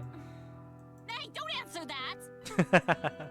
Look, not that it's your business, but no, we haven't. Shinya's sweet. He's old-fashioned, you know. He wants to really get to know me before we go down that road. And I'm happy to wait. The last few guys I dated only ever wanted one thing from me. And that gets old real fast, you know? Okay. Hmm. So who's pressuring Okay, who? I believe you. Is he pressuring himself? What the heck? Why are you asking me anyway? Did Shinya say something to you? Yes. No, I was curious. That's Okay. No, Noriko is a good friend. not a home wrecker. You think we're real friendly now, don't ya? Well, I don't mind some girl talk. Yes. Come talk to me Yes, anytime. girl. all. Thank you. I'll do that. Yo, Shinya the abuser? Yeah, that's why I'm like, wait, what? Things aren't adding up. Fuck.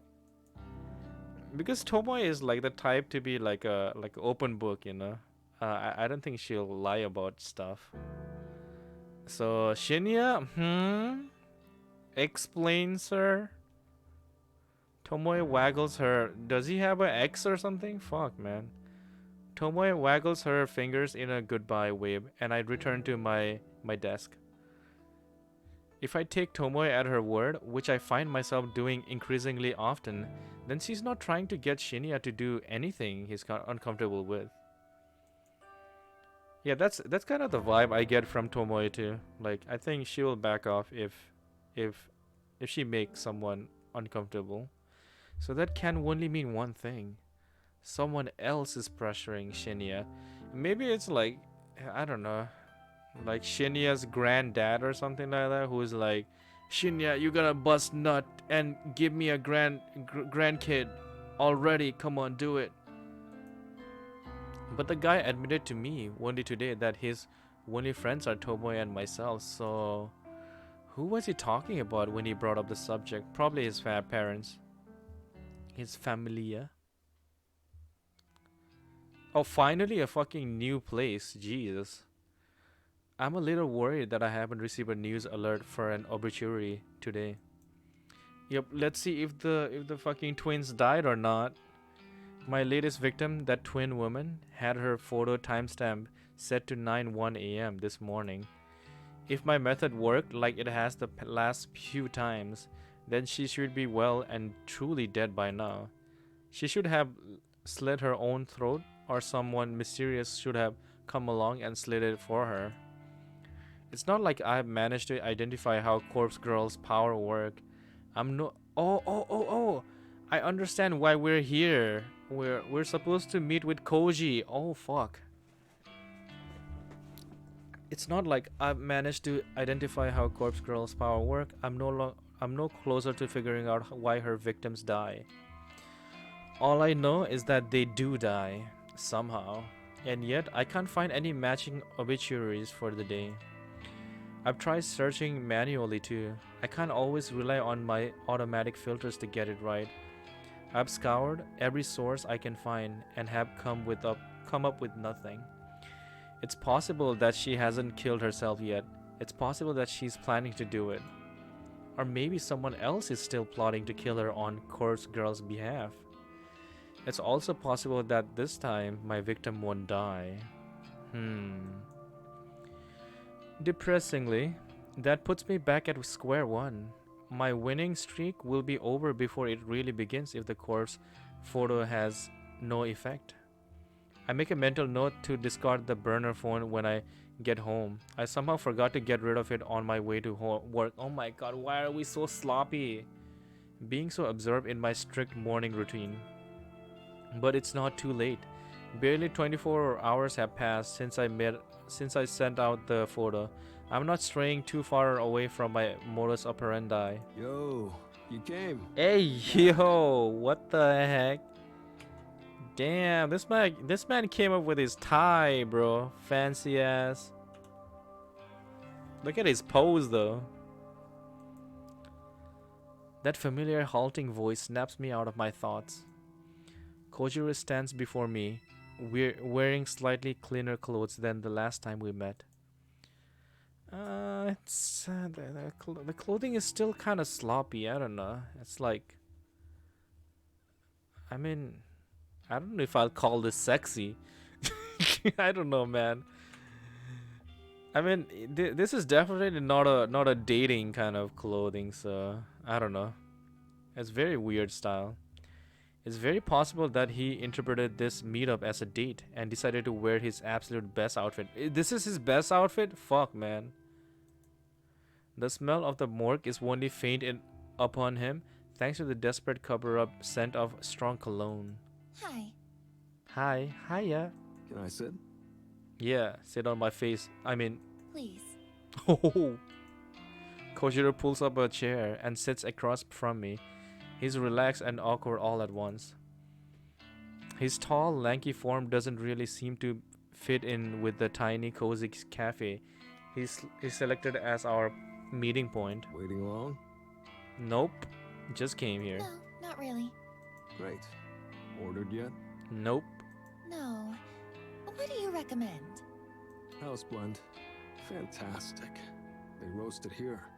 Also, the chocolate gâteau is amazing. Chocolate gâteau? What the fuck is that? I'll order 2 slices. Thank you, but I'm not hungry.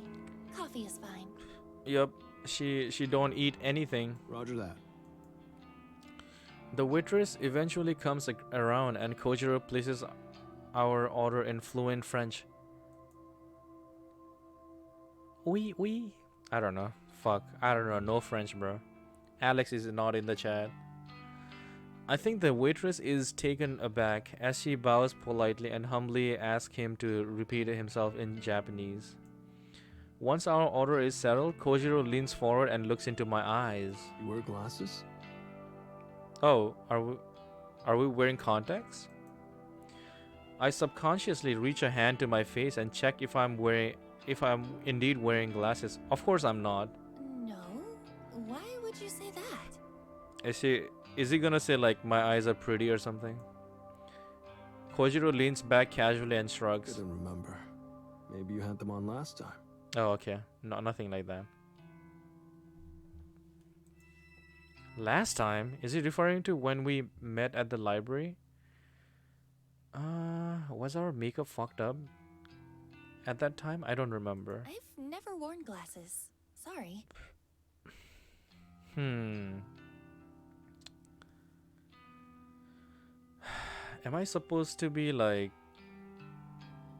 Does Noriko have a personality thing? I hope not. Don't be sorry. Just making conversation. Okay, okay. That seems so weird though. That seems like a throwaway line, but at the same time something important. Hmm. Glasses. Okay, I'll keep that in my mind. This place is great, right? Yeah, it's cute. It's cool. I like it.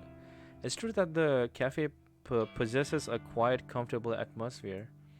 The smell of freshly roasted coffee lingers in the air, and the display of various cakes at the front counter doesn't make me ill. I can make out the faint sounds of acoustic music in the background, with vocals in what I presume to be French. All in all, it's a nice place Kojiro chose well. Oh, is this place expensive? I just don't have much money, that's all. Bitch, you work at a bank. Don't worry, it's on me. Just kidding. I mean, like, she uses that money to pay her bills. Don't worry, it's on me. Damn, Chad Kozero. How's work? The bank, right? Yup.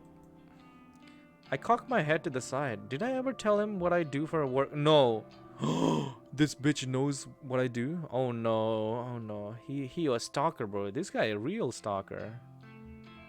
Did I ever tell him what I do for work? I don't recall saying anything on the subject. I work at the head office for Temujin, not in an actual bank. That's so. Huh. Read your profile wrong.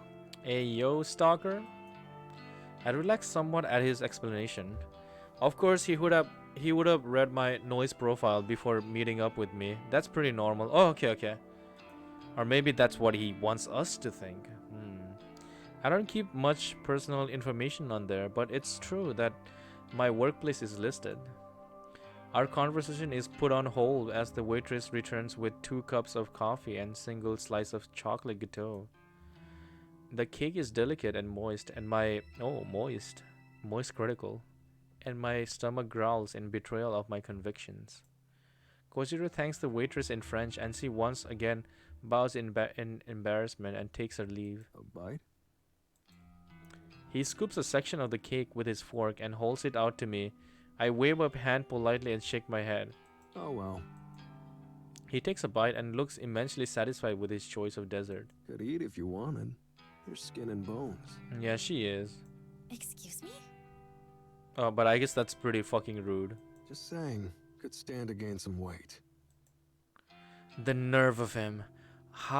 Who would say that to a young woman? I'll have you know that I eat perfectly well. Think. Whoa. Sorry. Wasn't trying to be mean. You're gorgeous. Just saying. Some cake wouldn't hurt. Okay. I'm gorgeous? I feel a little flushed, and I look down at my phone to avoid Kojiro's warm gaze. Try the coffee, please.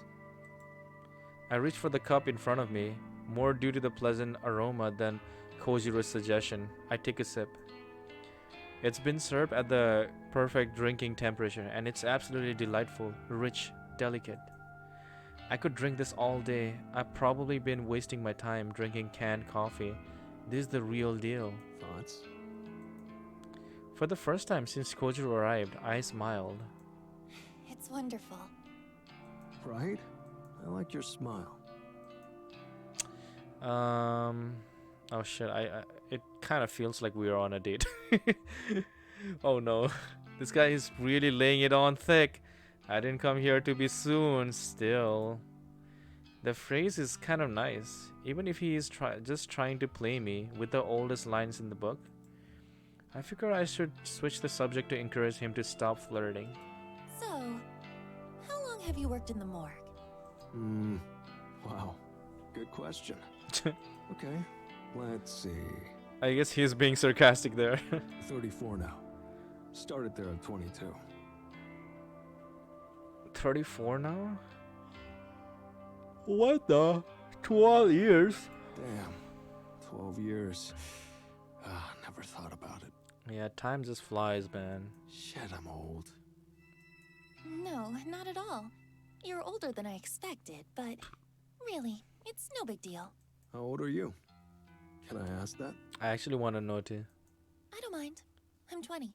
Oh, we're 20 and we're working at a bank? Sheesh. Oh my god. Bro, we ballin'. Phew. Okay. Right. Oh, he he thought she was 17 or something. Is that an issue? Yeah.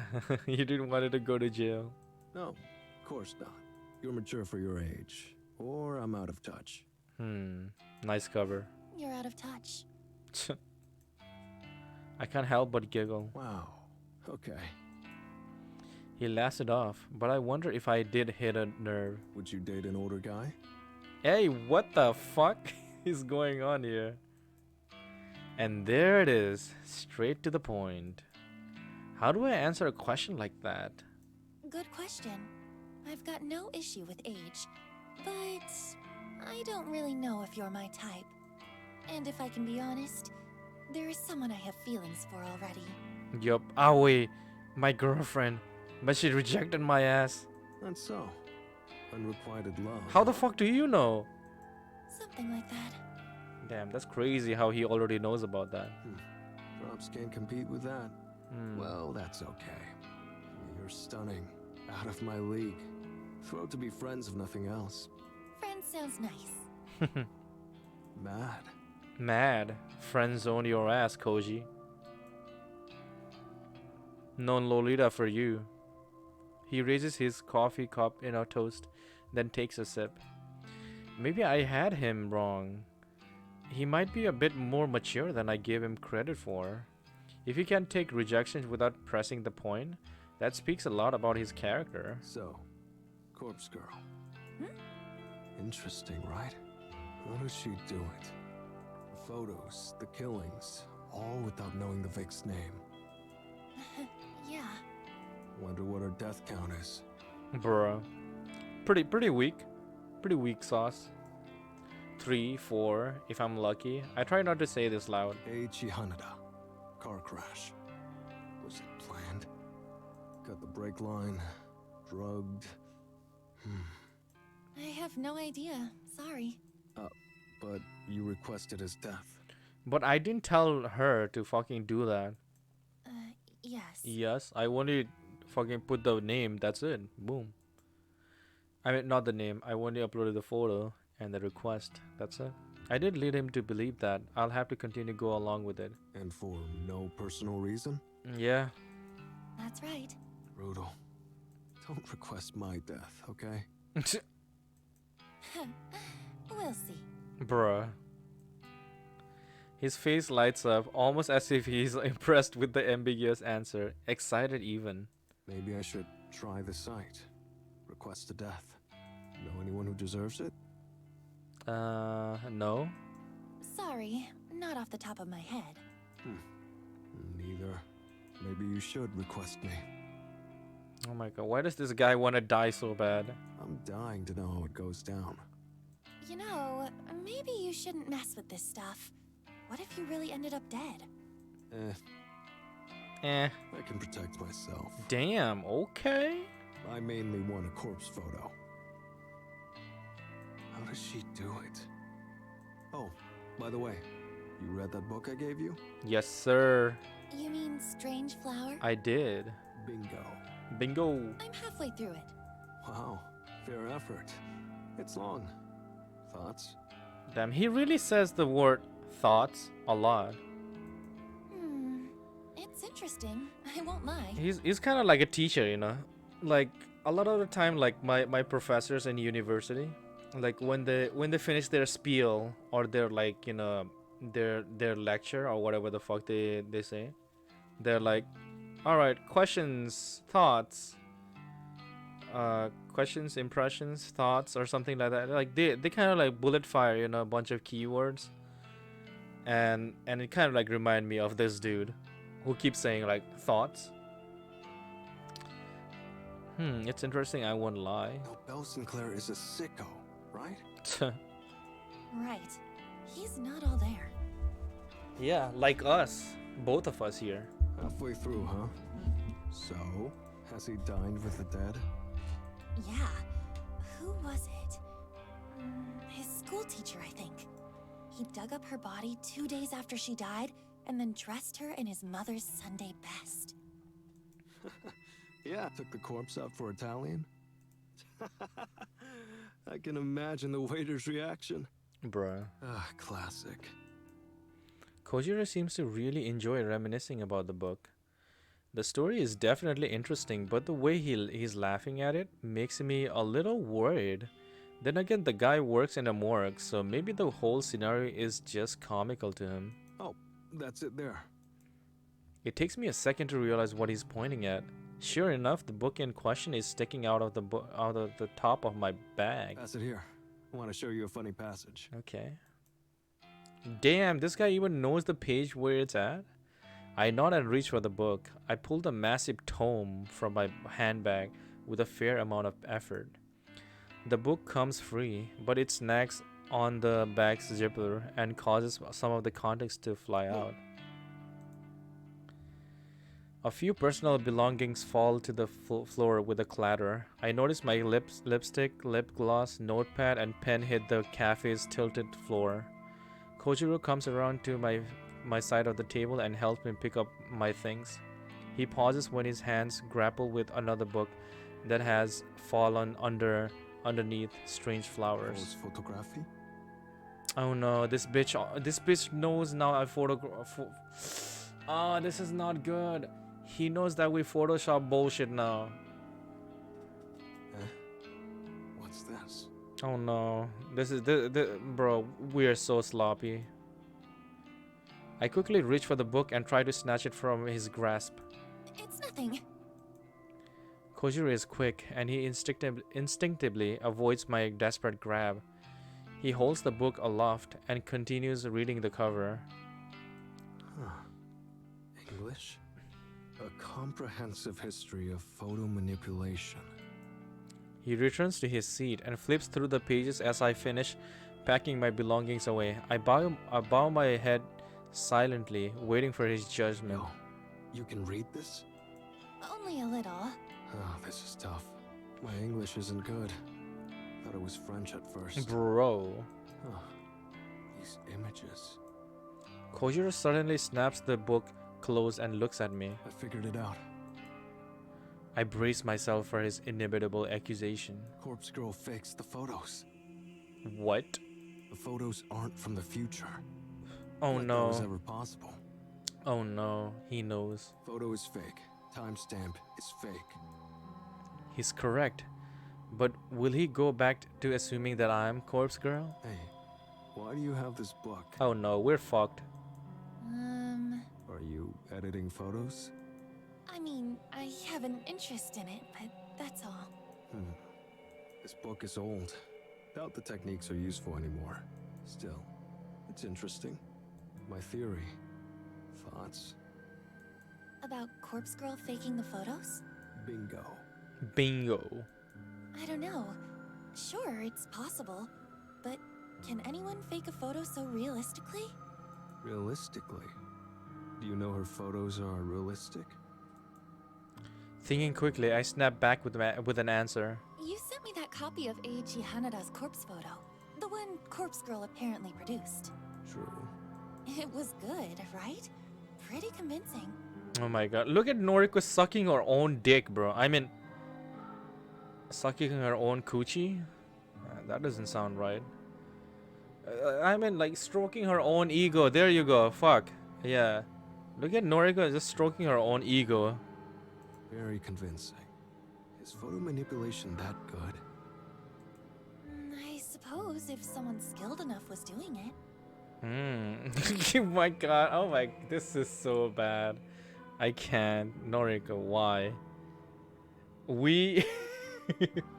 Wait, what? If it's not photo manipulation, then one more theory. What is it? Maybe the subject in the photo is a corpse. Lol. Maybe the subject in the photo is a corpse. I'm confused. Of course it's a corpse. What's your point? Sorry, hear me out. It's a photo of a real corpse. Just. Oh my not god, the victim's this guy is a corpse. fucking detective. What is he doing in the morgue? He already figured out everything. Corpse Girl acquires a real corpse, dresses it up, just like in Strange Flower. Whoa. She makes it look like the Vic. It's convincing because it's real. No photo manipulation. Huh, I see. Oh my god. Noriko is shaking right now for sure. Immediately, my mind starts to kick into high gear. Kojiro has unknowingly presented me with an unprecedented idea. What if Corpse Girl does get real corpses? What if she dresses them up, wounds them, makes them look like a carbon copy of the victim? Then she holds a photography session to capture the magic. The realism will be amazing. It will be way more convincing than manipulating a photo, even though I've become pretty good at that. It will be the next step up in realism. It's sure to convince victims to kill themselves. If corpse girl, but that requires you to actually kill a fucking person. Whereas right now, all you have to do is like edit a, go to deep web, find a dead person's picture, and edit the fucking picture to look like the victim. It sounds like a lot more work, bro. Where are you gonna hide that body after you dress him up? If the corpse girl's victim can be relied upon to kill themselves, then I don't have to continually question the cause of death. I wouldn't need to worry about whether some mysterious third party is wandering around, slaying people on corpse girls' behalf. All of the death would be caused by suicide. It would be predictable. Conquering victims would simply be a matter of forging a convincing enough corpse replica. But the legwork involved in acquiring corpse would be, yup, exactly, there you go. It's gonna be very, a lot of work, where are you gonna hide that corpse? But we do know someone who knows where they store corpses. We can use him. That's it. The answer is sitting right in front of me, with a smudge of chocolate cake on his chin and an empty coffee cup resting in his hands. Say, hypothetically, would it be easy for Corpse Girl to even have access to dead bodies? Legal ramifications aside, could she possibly have a source of cadavers to desecrate at will? Yeah, it's not impossible. Take someone like me. I have the morgue. I'm there alone mostly. Someone like Corpse Girl makes me an offer. I'd give away spare corpses, no problem. Of course, I could get busted. It's not about losing my job. I'm not going to prison. The price would have to be right. But that's just me. Employees in other morgues, well, can't speak for them. Interesting. So you would willingly work with Corpse Girl if the price was right? Yeah, I've said it before. Big fan. Big fan. I support her work. It's fascinating. If she really is using cadavers to make photos, then, well, I'm offended she didn't come to me for help. Bruh. This is amazing. I never imagined this meeting could be so lucrative. If I want to get my hands on all the corpses I'll ever need, I can just ask him here and now. I find myself breathing heavily, and I notice that my cheeks are warm and my head feels slightly airy. It all comes down to whether or not I really want to set up my game. The way things are, well, the twin woman, my latest victim, doesn't seem to have given up the ghost. Maybe I'm being impatient, or maybe my work just isn't as convincing and powerful as I want it to be. Then there are cases of the previous victims. Akane Shiromaki killed herself, there's no doubt about it. But Eiji Hanada, it's highly possible his car wreck truly was accidental. I may not have had a hand in that after all. Ruri Hatano, my first ever conquest, the cause of her death still eludes me. There's no way she would have killed herself in the position her body was discovered in. She's the whole reason that I started suspecting someone else's involvement in the first place, after all. So there's one definite suicide, one potential murder, and one death that was an accident. A traffic collision that happened to coincide with the date I wanted the victim to die. Statistically, there's no way to know how Corpse Girl's power actually works. It's almost like the deaths are just caused at random. And when you pile in the countless failures I've encountered over the past years, well, my success ratio isn't very impressive. If I could truly compel victims to simply kill themselves, then it would take the guesswork out of the whole thing, that's for sure. With Kojiro's help, I could acquire cadavers, make them look like my victims. The work would be completely different to photo manipulation. There will be gore involved, no doubt about it, and it will take a steady hand, some makeup artistry, and access to clothing props. Then there's lighting to consider and backdrops. It's one thing to take an image from the database of the deceased and have a corpse splatter on the pavement ready to go.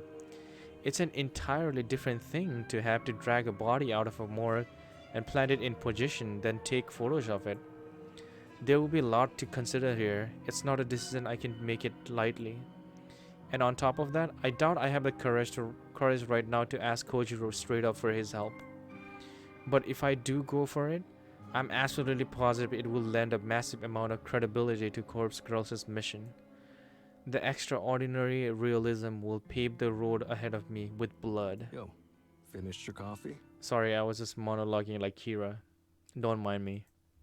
Oh, I quickly take a sip and drain the cup. that was delicious. Thank you for treating me. Very welcome. Shall we head off? Yes, let's. Any plans for the night? Yes, sorry I can't hang out longer. Yeah, sorry about that. We are just friends, boy. No problem. I had fun. All we talked about was like Corpse Girl website, potential theories. Bro, I feel like Koji is just a just a weeb, bro. Just a weeb. He's just a weeb, but for dead bodies, you know. This is what weeb friends do, you know. They meet up, they talk about weeb shit. They're like, oh my god, Kentaro Miura is so good, Akira Toriyama is so nice, and just like fangirl, and just like suck the author's dick, and boom, the day's over. And then we just say like, boom, it was fun talking about authors. Cool, let's do that again. So yeah, so Koji is a fucking weeb, but for dead bodies. Kojiro stands up and conjures his wallet. He leaves a few bills on the table and then steps towards me.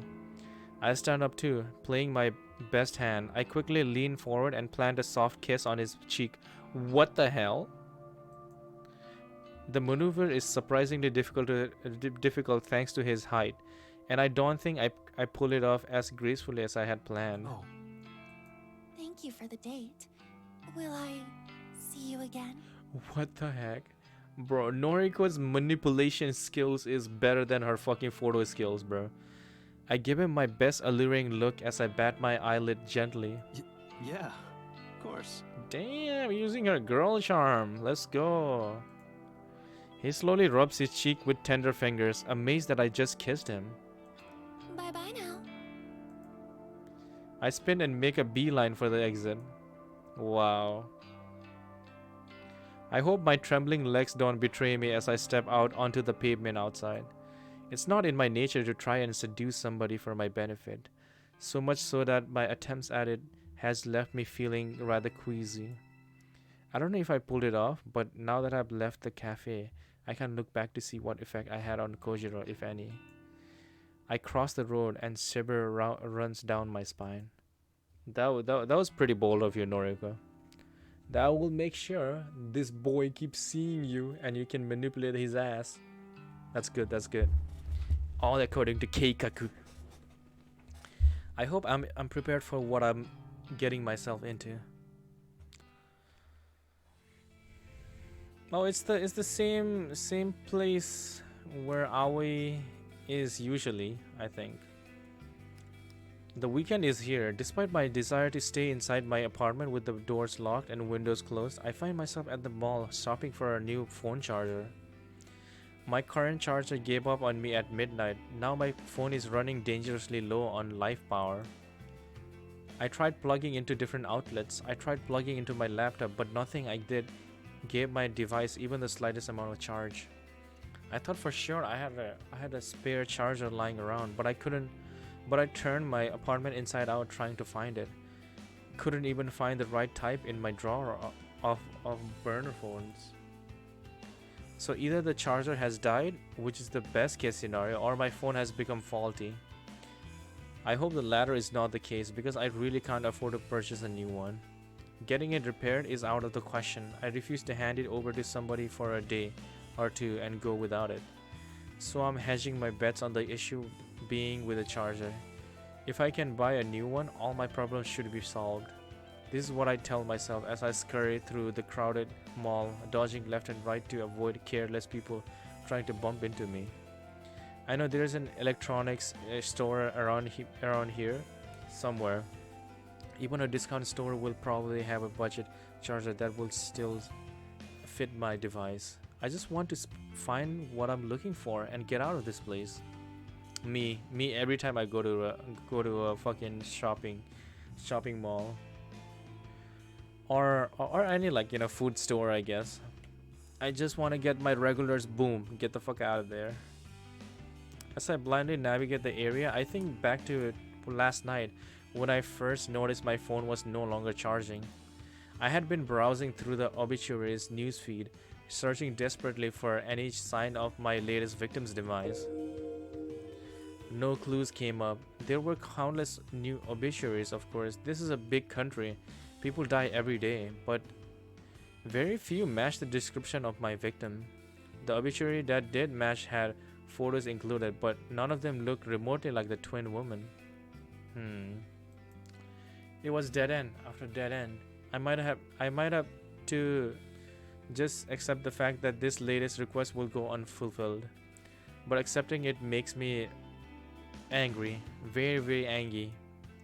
I find myself stomping through the mall, or more often than simply walking. A few people glances at me, but I don't pay heed. I wanted that woman to die. I wanted her twin sister to rejoice or despair at the fate that befell her own flesh and blood. I wanted her to feel the fear of seeing her own corpse in a photo. I wanted her to feel the cold and clammy hands of death tugging at her skirt, whispering to her, inviting her to spiral down and down and down and down and down. To spiral down and just die. To give up, to die, to spiral down, to die. To spiral out of control. I wanted her to die. I wanted her to die. I wanted her to die. Spiral down, down, down. Why didn't you die? Why didn't you die? Oh no, what is this light Yagami fucking music, bro? This is literally Death Note music right here. My head is foggy. My senses blurred. My face hot. My hands cold. Mom's spaghetti. Thighs heavy. Thighs heavy. I think people would love that. Thighs being heavy. I repeat the mantra through gritted teeth. Why didn't you die? Why didn't you die? Why didn't you die? Oh my god, why is she having a mental breakdown in a shopping mall, bro? I fall to my knees, scream at the top of my lungs.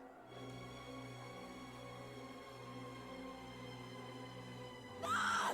Why didn't you die? Oh my god, Noriko, what the fuck are you doing? Why is she losing it in the fucking public, bro? Fuck. Yo, that kid is so small. I mean, I know kids are supposed to be small, but Jesus, that kid is a fucking miniature, bro. Fuck. Why didn't you fucking die? Oh my god. What the hell? Damn, she's having a full meltdown. Yup.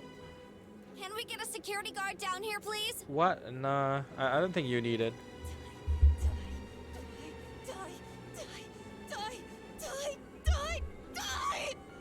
Delete, delete, delete, delete, delete, delete. Same scene. Is she going to kill somebody? I'm scared. I'll kill her. Damn. I'll find her. I'll find her. Oh my god. I taste blood in my mouth. My tongue is numb. My teeth chatter. I'll find that twin bitch. I'll find that twin bitch. I'll find that twin bitch. I'll kill her myself. I'll kill her myself. I'll kill her I'll myself. kill her! I'll kill her! Oh my god, Noriko, go back to your meds. All right. That's enough. A strong hand pulls at my shoulder, and my face hits the ground hard. My arms are restrained behind my back, and all I can see in my blurry vision is the checkered tile floor of the mall. You're coming with me. My limp form is tugged backward, and my head lolls to the side. I shut my eyes and let the blackness envelop me. Pushing the envelope. A stinging cold ice pack bites against my cheek and rudely awakens me from my stupor. I don't know where I am. I don't remember why I'm here. But the sudden chill spreading across my face is nice, almost soothing. I realize that somebody, a tall man, is holding an ice pack to my cheek. He motions for me to take hold of it myself. I reach a sluggish hand to grab the ice pack and continue to press it against my skin. The man walks around the chair I'm seated in and stands behind a simple wooden desk to face me. You can imagine my surprise when I recognized you. No shit. Oh fuck, this is so embarrassing. Oh fuck me. Oh my god. This, I wanna die now. Fuck. Huh? Oh no, Noriko, you fucked up big time. Opening my mouth in an attempt to talk caused a dull ache in my jaw. I apologize for treating you so roughly. The only reason I haven't called for the police is because I want to give you the opportunity to calm down and explain yourself. This guy, I know him, but from where? How the fuck do you not know him? It's your neighbor, bitch. It's the Wi-Fi guy. Oh, of course. It took me some time because I'm not used to seeing the security uniform. Okay, makes sense. This is Kenji Ogawa, the very same guy who lives in my my apartment building, the nice guy who greets me in the stairwell, the father of sweet little Momo. Mr. Ogawa? Ah, so you are completely out of it. Where am I? This is the mall security office. You caused quite a scene, Nariko. A scene? You don't remember. Well, give it some time. I'm sure it'll come back to you. I try to think hard about the circumstances that led me here. I remember something about visiting the mall to buy a phone charger, but I don't think I ever found out the store I was looking for. Some kind of anger or fear or something. Some familiar primal emotion got the better of me. Listen, Nariko. I've always thought you were a sweet girl. And Momo looks up to you, you know. Please, tell me that you're just not feeling well. Please tell me the things you were screaming aren't true. The things I was screaming, an image of smiling woman flashes in my mind. A twin woman with beautiful features and lovely hair. The victim, the one who didn't die. That's right, I remember now. I lost my cool. I became so overwhelmed with frustration that she didn't die. I must have broken down and unleashed my anger here, right in the mall. Stupid, stupid, stupid, stupid. This is all because I went outside. I went somewhere I don't normally go. I'm usually fine about going to the office. It's familiar. The convenience store is fine too. In fact, my whole meticulously planned morning routine rarely bothers me. But the shopping mall, what was I thinking? I haven't been keeping up with my medications. Even if I was on top of it, going somewhere out of my comfort zone is always a risk. I need to start regulating my intake. Taking a pill or two every other day or when I feel like it isn't going to help me. Skipping days at a time and just popping a few in my mouth when I need to leave the house isn't what I'm supposed to be doing. I need to follow the guidelines. I need to keep a strict schedule of when I take what. Damn it, Noriko. I'm supposed to be calm at times like this. Stoic, unflinching Noriko. Okay, that makes a lot sense now.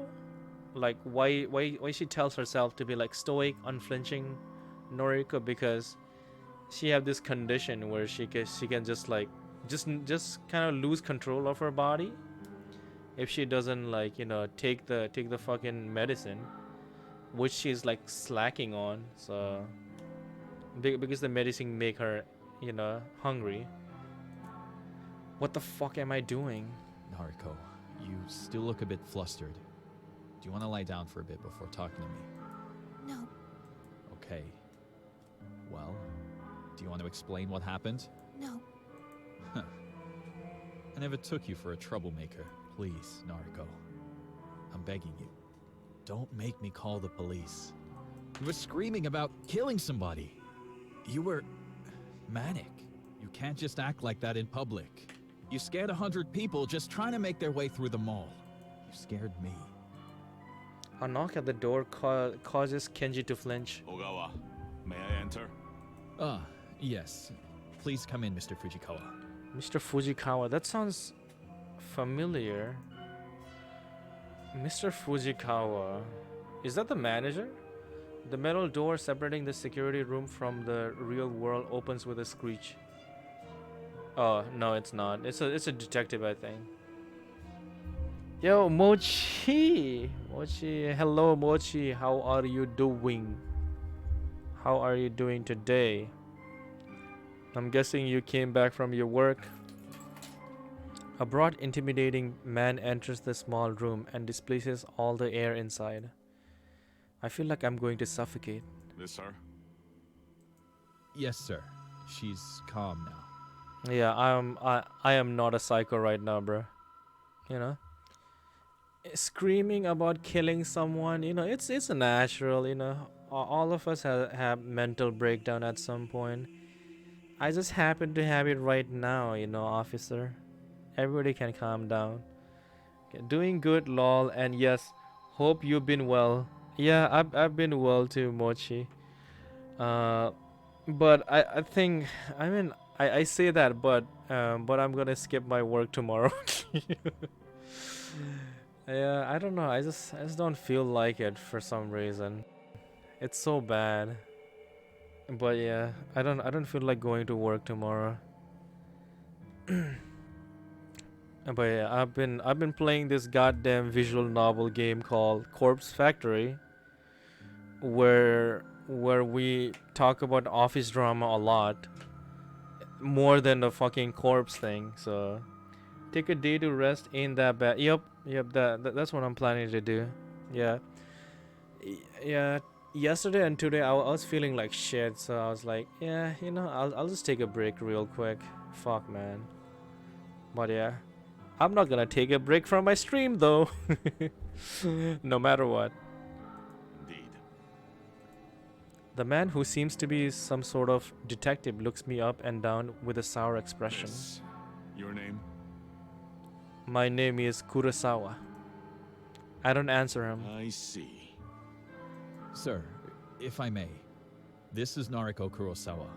She's an acquaintance. Is that so?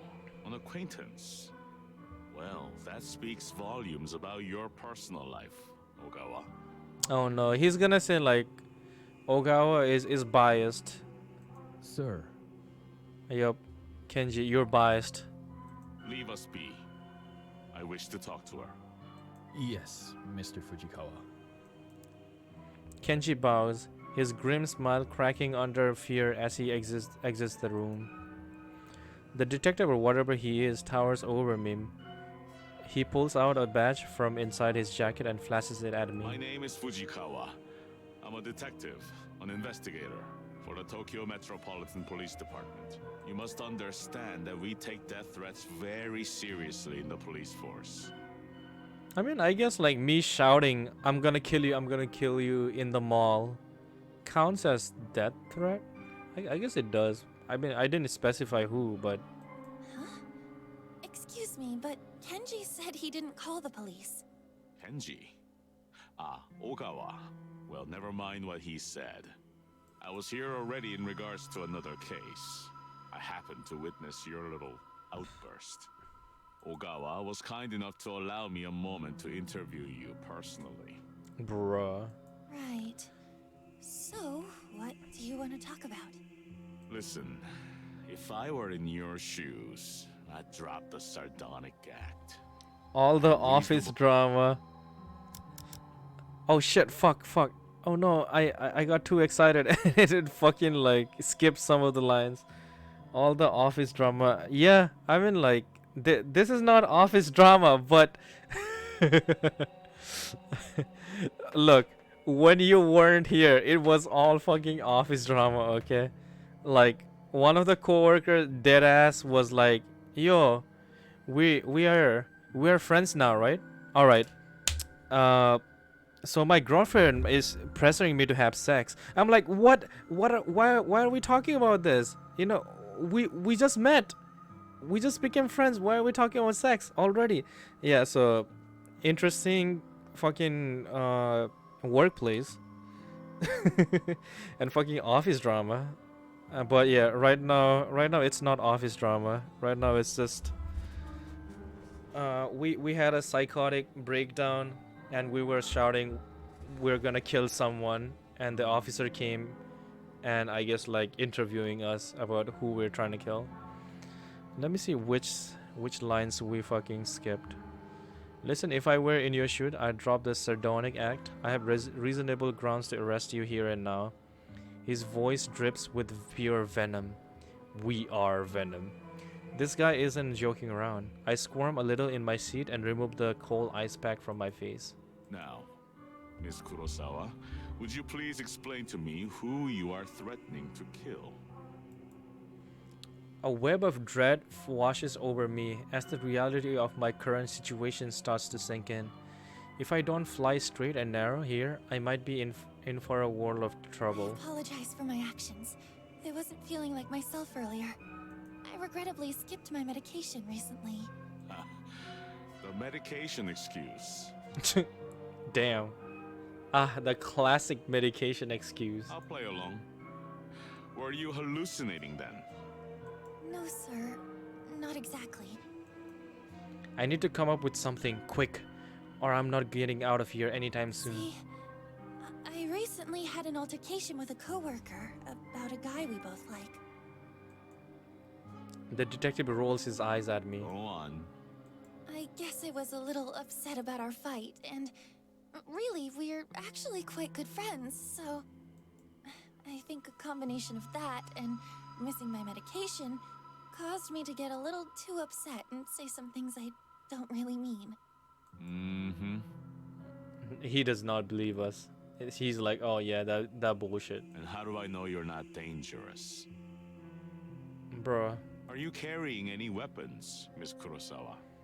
I'm a fucking Lolita girl, bro. I can't hurt no one. Weapons?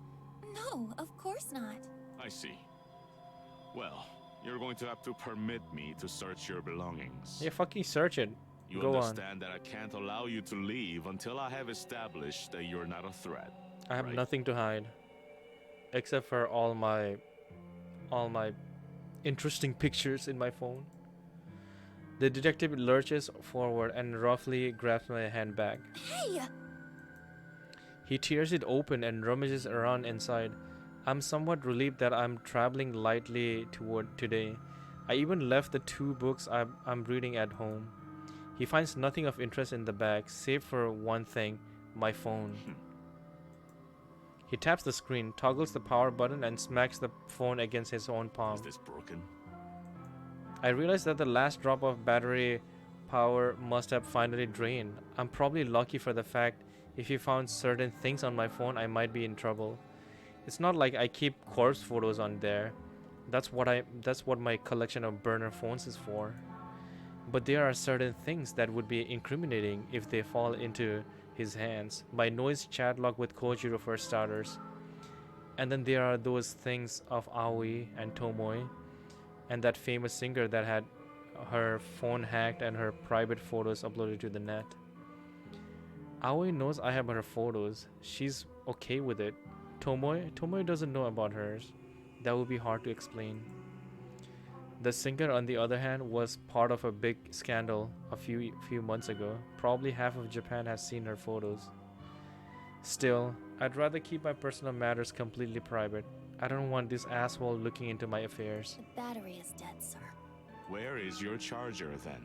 Bro, I came to this mall to buy a charger. I don't have one with me. He grunts and throws the phone to me. I barely manage to catch it with my brittle, skeletal, clumsy Wait finger. here. I need to make a call. Oh my god, bro, let me go. He leaves the room unceremoniously, and I hear the scraping shriek of a steel deadbolt locking the formidable door behind him. I breathe out and try to calm my nerves. I look down at the phone in my hand and see my mirror image counterpart peering at me in the black reflection. I don't look as good as I normally do. My makeup is smudged, which is strangely becoming more and more common for me. I think I've gained some weight. My gaunt face seems fuller somehow, and my prominent cheekbones are softer. This girl staring back at me, she's not wholly familiar. Is this Noriko Kurosawa? Is this Corpse Girl? I look like some aberration, some sickening concoction of myself and some person I don't fully recognize.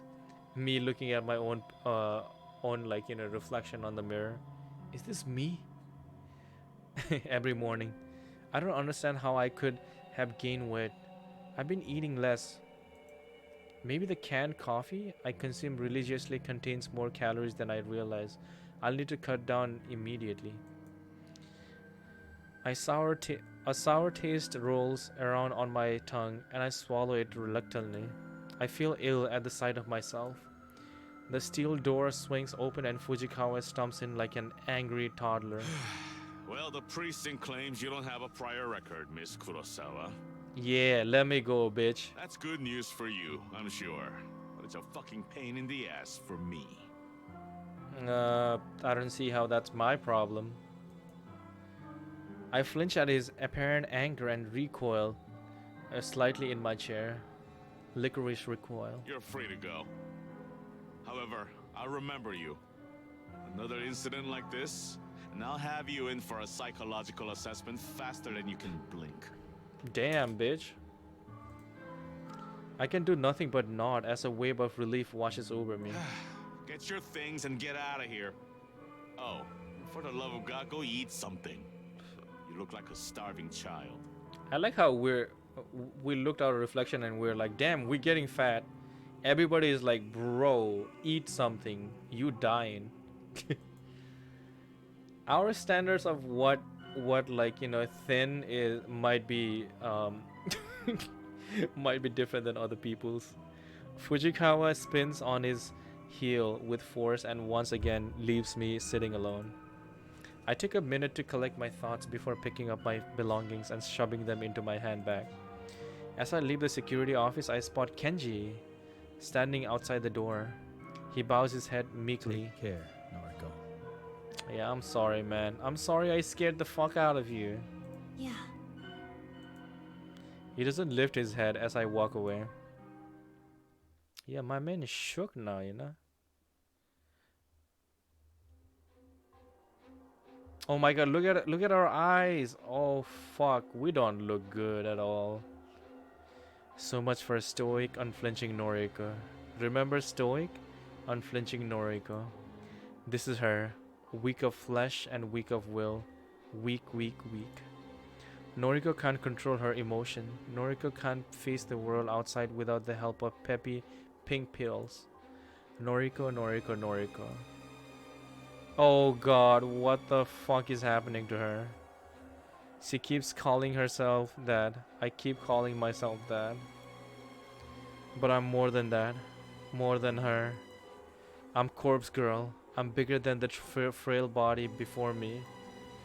What do my looks matter in the grand scheme of things? Oh god, what the fuck is happening? What does my ego matter?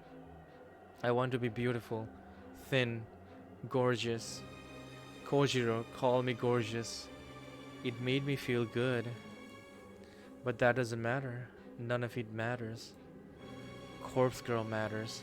She will succeed and the world will continue to spin. I need to gain weight or lose weight. I need to look like Aoi with her small frame and cute features and that bust that's too hard to look away from. Oh god. Okay, at first I thought her caring for Aoi was pretty wholesome. She had a crush on Aoi. I thought that's what all is, but now we know she's really obsessed with this girl. Shit, this is not good. I need to. Oh my god, Aoi needs to get the fuck away from her, bro. I know they're besties, but no, no, no. Whoa, yup. Yeah, Aoi needs to get the fuck away from Noriko. She is unhinged. She is bad. I need to look like Tomoe, with her fuller figure, her obscene fashion sense, and those oddly beautiful eyes that she doesn't deserve. I need to look like Yuriko. FBI, open up! Oh god, fucking scared me. Sheesh. Okay, FBI, please. Don't open up. Nothing suspicious is happening. It's just a girl looking at a mirror. I need to look like Yuriko with her bad haircut, terrible piercing, and trashy clothes. I need to look like Mother, who is just like me, and Yuriko combined, but with vacant eyes that used to be sparkling and clear, but now just glaze over whenever you try to talk to her. I need to look like Noriko, with her dark hair and her intense gaze, and her healthy, acceptable frame. I don't need to look like this skeleton, this living corpse. I don't need to look like this physical embodiment of hunger and longing and lust and fear and stress and anxiety and uncertainty and ambition and exhaustion. I curse at the mirror and spit on my own reflection. Fuck you! I clench my. Oh my god. I wasn't expecting my protagonist to lose her shit so early, bro. I clench my fist until my nails dig and tear and pierce my flesh, letting blood trickle between my knuckles and drip down to the I carpet. don't want to be you! I don't wanna be you anymore. It's the fucking Billie Eilish song. I don't know. I think it's something like that. I'm better than you! I'm better than you! I'm better than you! But I am you. I am a corpse girl. It's what I always wanted. It's that sense of belonging that I always sought. It's that feeling of home that I reclaim after home was lost. After Mother moved and Yuriko got put on ice. After I found this apartment that felt so strange at first. This is who I am. I love your hair, Oh my god. your eyes. I love you. Don't ever leave me. Don't leave. I raised 2 fingers to my mouth and kissed them gently, then pressed them against the I mirror. love you. Don't ever change. Oh my god, what the fuck? When you're being fucking toxic to yourself, bro. This is what you get. This is the scene you get. Ah. June 7th, Sunday morning. Fuck, did I miss some lines? No, I didn't. I never miss. To my absolute delight, I woke up this morning feeling really refreshed. I was worried that my temporary incarceration at the mall would continue to stress me out today. Thankfully, my fears were unfounded. I spent the early morning cleaning up my room. I had to use some elbow grease to get a few specks of blood out of the carpet and to clean a bit of lipstick off my mirror. I even took my medication with a tall glass of water, and I didn't skip the pills I don't like this time. It will be some time before I feel stable, maybe even a few weeks, but the fact that I'm already taking steps forward has done wonders for my mood. Today is a day to stay inside and work on me. I can't have another incident like yesterday. I can't break down in public and put myself at risk. I can't break down at home again and feed on my insecurities and anxieties. I need to be strong for Corpse Girl, for me. With my room now clean, I decided to spend a little time tidying the rest of my apartment. As I work, I make myself a new mental checklist of commitments, Noriko's promise list, if you will. Commitment number 1, I'm not going to lose my shit if a victim doesn't meet their demise. Just because that twin woman didn't kill herself doesn't mean I'm a failure. I had 3 successes before her, and I'll have more successes again. I just need to try harder, work harder, refine my method, and keep moving forward. Keep moving forward until all my enemies are destroyed.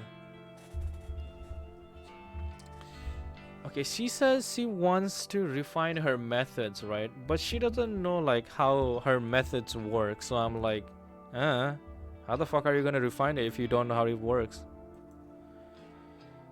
And I'm not at the dead end yet. I have a trick up my sleeve. After all, Kojiro's connection to the morgue may very well be the ace I need to win. Commitment number 2. I'm going to improve myself. Ooh, that's very wholesome. I won't say that I'll fix myself. I'm not broken. Not yet. I'm going to improve. I'll keep up with my medication. I'll keep up with my social life. That means keeping in touch with the friends that I have. Aoi, Shinya, and even Tomoe. I don't know, man. I don't know. Aoi is in such a great danger after that fucking scene. I'm going to eat a little more. Not much more, because I want to stay slim. But enough to give me more energy, more motivation. I don't want to be weak anymore. Commitment number 3, the last one. I'm going to get over Aoi. Yep, that was very pathetic, that what you were doing in the mirror. I love her. I've loved her since high school. In those days, she always stood by me. My insecurities and anxiety never pushed her away. She knew what I was going through, what I still go through. She could relate to me. She has her own compulsion and anxiety to deal with, so I can't lean on her like I used to. Instead, it's my turn to help her out. But I will move on from obsessing over her. She isn't ready for a relationship. She explained all of the reasons why when she rejected me so long ago. Clinging to the hope that one day we'll be together isn't good for my current state. I need to be moving on, moving forward. I need to let go. Yeah, put some distance between you two. Keep Aoi safe, motherfucker. She is and always will be my dearest friend. I'll always love her, but I will let her remain as simply my friend, and I will find someone else to call a lover. This last commitment really makes me feel like a weight has been lifted off my chest. Instead of obsessing over Aoi, spending countless nights lying in bed looking at her photos, thinking about her at all hours of the day. Instead of all of that, I'll be able to move on. It's not as simple, girl. I wish it was as simple as that, being like, alright, I'll move on, you know? Oh my god, this simple thing, bro. I should have been moving on. Nope, it's not that easy. Even if it takes some time, I'll find someone who wants to be with me. There are plenty of fish in the sea, as they say. I can't say there's anyone in particular I have my eye on just yet. My social circle is pretty limited after all. Shinya is a guy I'm simply not interested in. There's no spark there, and there never will be. Damn, Shinya. Shinya got owned hard. Tomoe, as irritating as I find her, is oddly alluring to me. I don't like her clothes or makeup or the whole aesthetic she has built for herself, but some part of me would kill to spend a passionate night with her. Oh shit!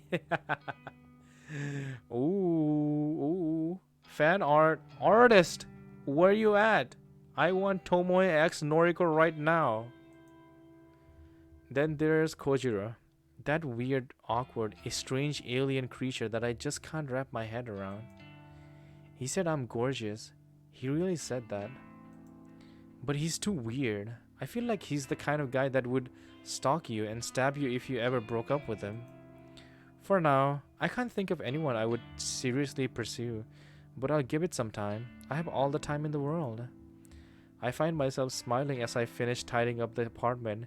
Having a nice, clean place to live really does help to lift the spirits. Unfortunately, I still haven't managed to get rid of that lingering scent of mold that always wafts around. It's a musty odor that seems to be ingrained in the very walls of the apartment building for at least as long as I've lived here. I'm sorry, give me a sec. I need to drink some fucking water. My bad, lol. I don't know when you typed that, but yeah, you scared the fuck out of me, bro.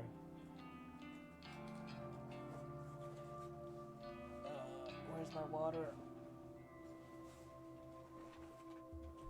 Okay, found my water real quick.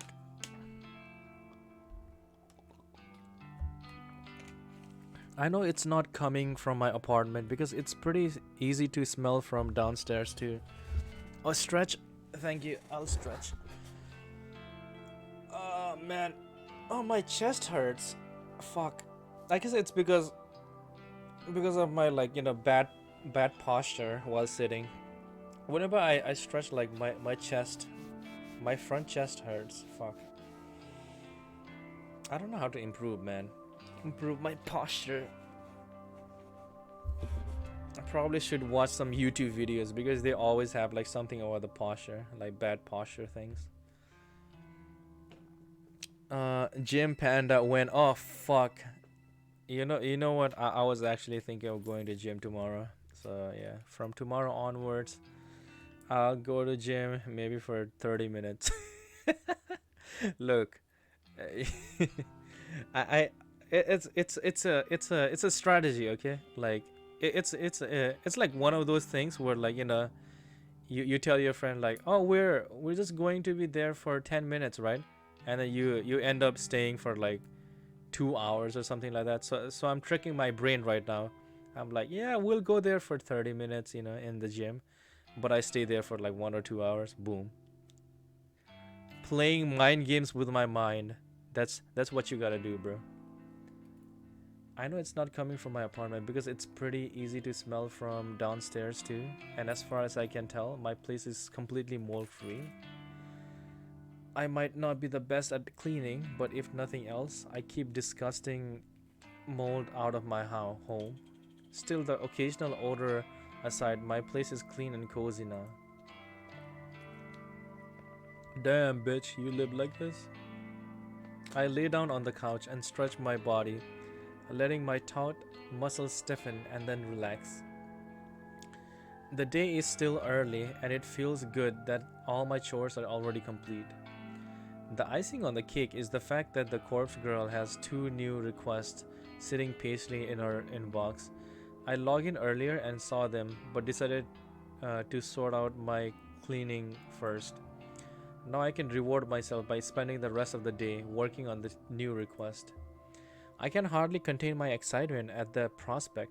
2 requests to work on is better than I could hope for, and I'm sure at least one of these new victims will fall. My positive attitude will go a long way to ensure my success this time. Unable to restrain myself anymore, I snatch up my laptop from its charging point next to the couch.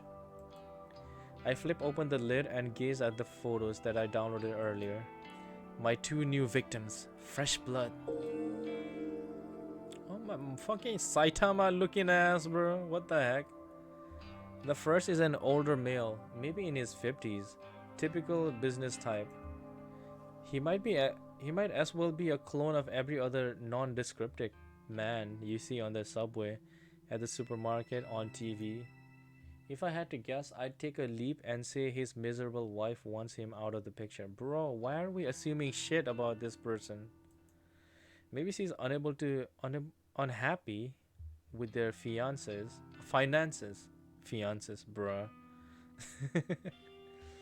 She's unhappy with their finances, or she's having an affair, or she's just tired of his clone face and his clone personality. Regardless, someone wants this unremarkable man removed from the face of this unremarkable world. The second victim is much more interesting. Hey yo, this is an Evangelion reference. I can just tell. This is so obvious, man. This is just Misato, kind of like doing the peace sign, bending over. It's from episode 1 of Evangelion. You can't trick me, Debs. I know your fucking Easter eggs. 2 things strike me as noteworthy about this photo. Firstly, the cleavage, of course. Yup.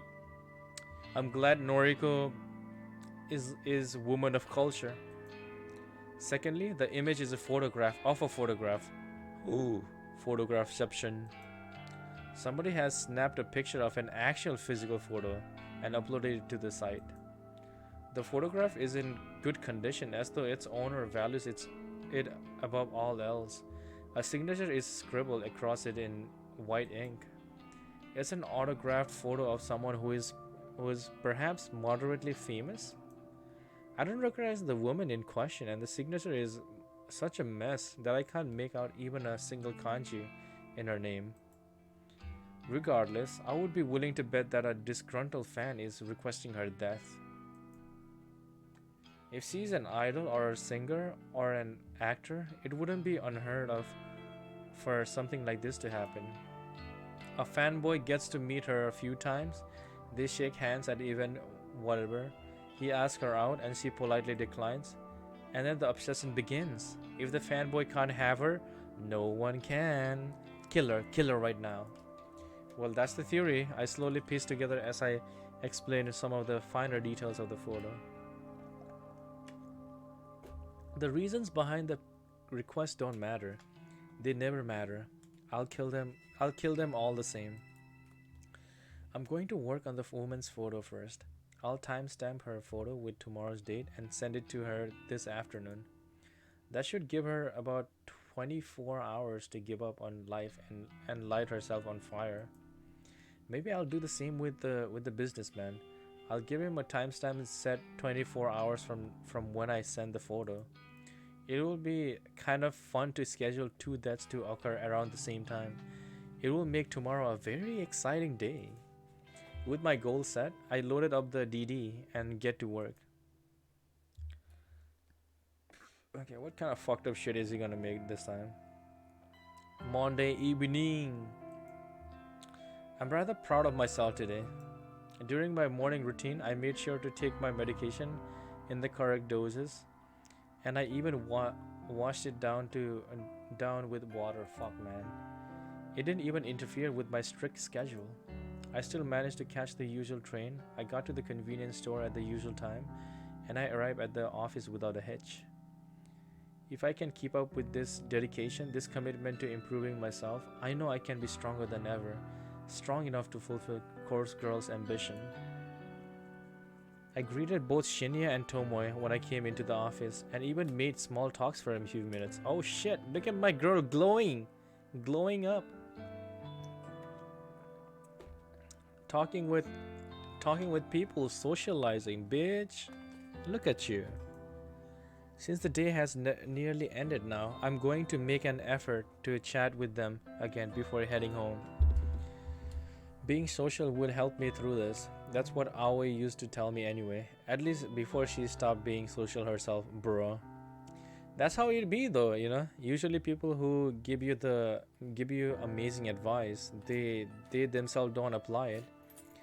It's kind of like they know the answer, but they don't know how to apply it themselves, I guess.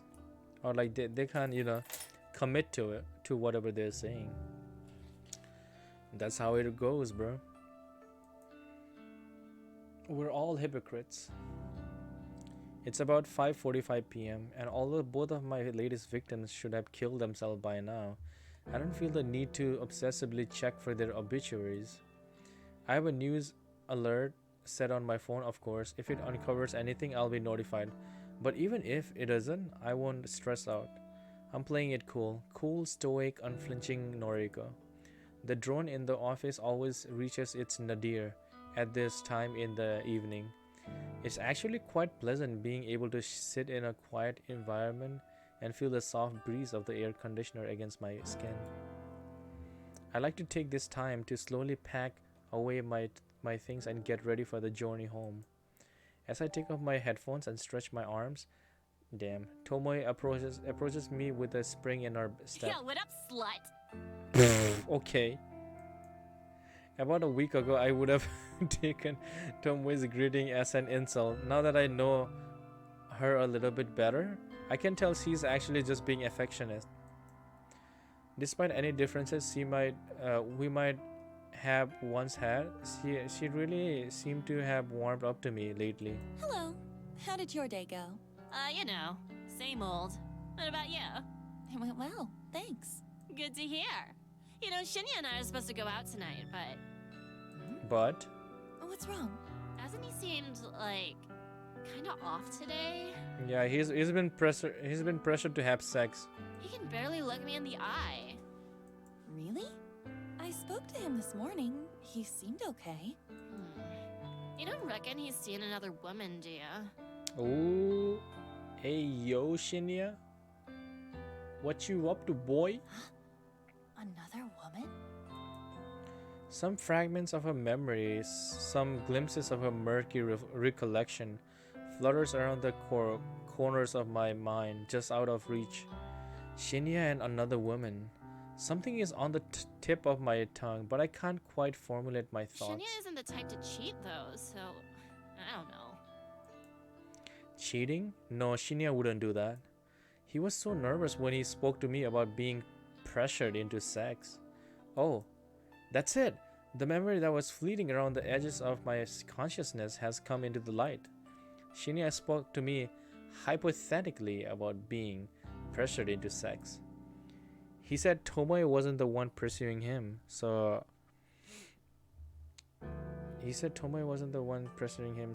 who was he talking about? Is this something I should talk to Tomoe about? If Shinya really is having a hard time and acting differently around Tomoe, then their relationship could be in trouble. But is it even my place to say anything? Shinya spoke to me in confidence. He's my friend. But Tomoe is my friend too, and she seems genuinely worried about him. Oh, look at this fucking bitch Noriko calling everybody her friend. Ah, she have developed so far. I'm proud of her. I take a deep breath. I'm proud of this fucking... This is just office drama like usual. Yup. This whole fucking game is just office sim. Why am I playing this game? I came for the corpses, stayed for the office drama. Noriko would normally just reject it all, ignore these people. She wouldn't give it a second thought. But that's unhealthy, anxious, scared, weak Noriko. I don't want to be that girl anymore. I can be more than that. I'm improving, adapting day by day. And part of that improvement involves being more social. It's good for me, right? Shinya and Tomoe are my friends. People want their friends to be happy. That's normal. That's normal. That's normal, right? I think so. Therefore, I want them to be happy together. I swallow hard and speak my mind. Tomoe, I think that Shinya may be involved with another woman. What? Are you serious?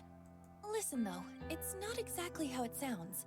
He came to me a little while ago and asked what to do if someone pressured him into sex. I know that you're not the one he was referring to, so I think he may be in trouble. I think someone else might be forcing him to do something he doesn't want to do. What the fuck? He spoke to you about it, but not me? I don't know if we should have said that or not, bro. Tomoe, he seemed really depressed about it.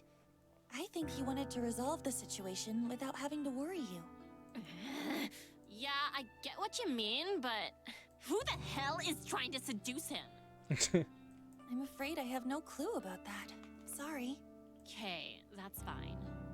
Thanks for telling me this anyway. Now at least I know something's up with him. I'm gonna speak to him. I'll make him cough up what's what. Are you sure that's the best thing to do? Yeah, don't intimidate him, bro. Yeah, because I'll let him know that I'll take care of everything. If some bitch is putting the moves on my Shinya, I'll smack him into the ground. Bruh. Of course. I don't know why I ever doubted you. Tomoe grins despite her obvious frustration and gives me a thumbs up. Thanks, Skank. I'll keep you updated. Thanks, Skank. Nice. Okay, good luck. She spins on her heel and leaves me behind. I think I did the right thing. Surely Tomoe will get to the bottom of the situation. I watch as he wanders over to Shinya's desk. They exchange a few words that I can't hear from my position. Tomoe then leaps and Shinya sluggishly lowers his head to rest against his desk. Now that Tomoe has left the office, only a handful of stragglers remain on this floor, myself and Shinya included. I find myself watching Shinya for more than a few minutes.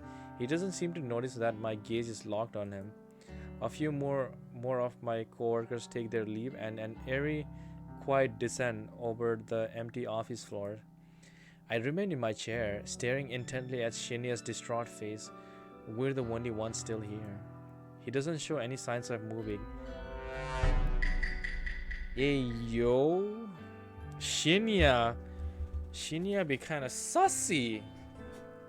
What is up with Shinya right now?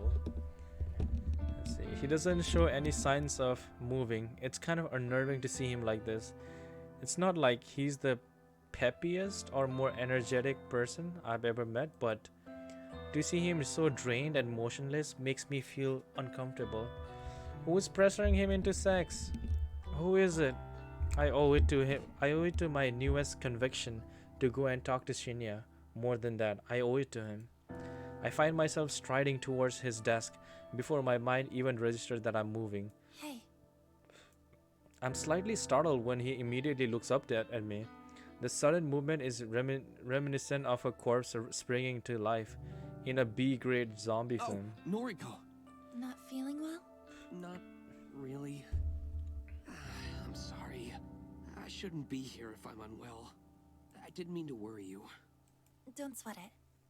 I'll, take my leave then. If he leaves now, I won't feel like I've done anything to help him. As awkward as it feels to pry into his personal affairs, I need to dig deeper if I'm going to try and help him feel better. But what should I even say? Ah, fuck me. Why are there decisions here? Alright. Shit. What should I choose? Tell me what's wrong. Are you having trouble with Tomoe? Shit. Maybe tell me what's wrong would be better. Are you having trouble with Tomoe? I mean, we know that's not true. Tell me what's wrong, probably. Tell me what's wrong. I don't expect my blunt words to get through to him. I don't expect anything really. I'm not used to confronting people about the shit they're facing in their personal lives. I'm usually content to simply sit on the sidelines and watch. No need to worry. I'll be okay. No fucking bitch. Come on, tell me. He tries to smile, but his composure cracks under the weight of his blatant lie. I quickly try to piece together what I know about his current situation. Based on the slivers of information I've been drip-fed, I'm certain that someone has been sexually assaulting him. Wait, what? At the very least, someone has been trying to force him into doing something he doesn't want to do. I guess it counts as sexual assault. I don't know if that counts as sexual assault. Maybe it does? Fuck. I'm not an expert in this subject, so I don't know who that person could be. It could be someone from the office. It could be someone from his private life. I'm confident that it's not Tomoe. Shinya isn't the type of person to ever stand up for himself. And he's... Oof, my man. And he's probably not the type of person to speak up when he's feeling down. But his recent composure reveals volumes about how he's truly feeling. Whatever the situation is, it's painfully obvious that Shinya is a victim. Whatever is happening in his life is not his fault, and he's too proud or stoic or embarrassed to seek help, even from his own girlfriend. If I don't put one foot forward and cut to the chase, chances are Shinya will never build up the courage to ask for help before it's too late. Someone is sexually assaulting you, right? He doesn't say anything. He doesn't even flinch, which I have to give him credit for. This is a guy that couldn't keep from blushing the last time the word sex was mentioned around him. Yes. Oh shit. God damn, boy. Who be sexually assaulting you? His calm response and even calmer demeanor divulges his inner turmoil. Okay. We know that our best friend Aoi is also getting, sexually assaulted.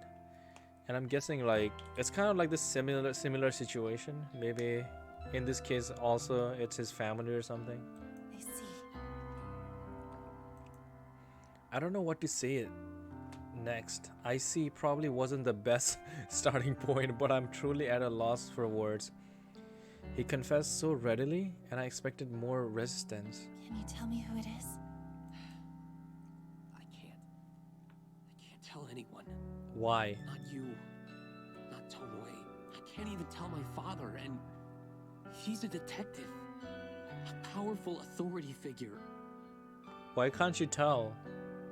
There's nothing I can do. I'm trapped. Trapped?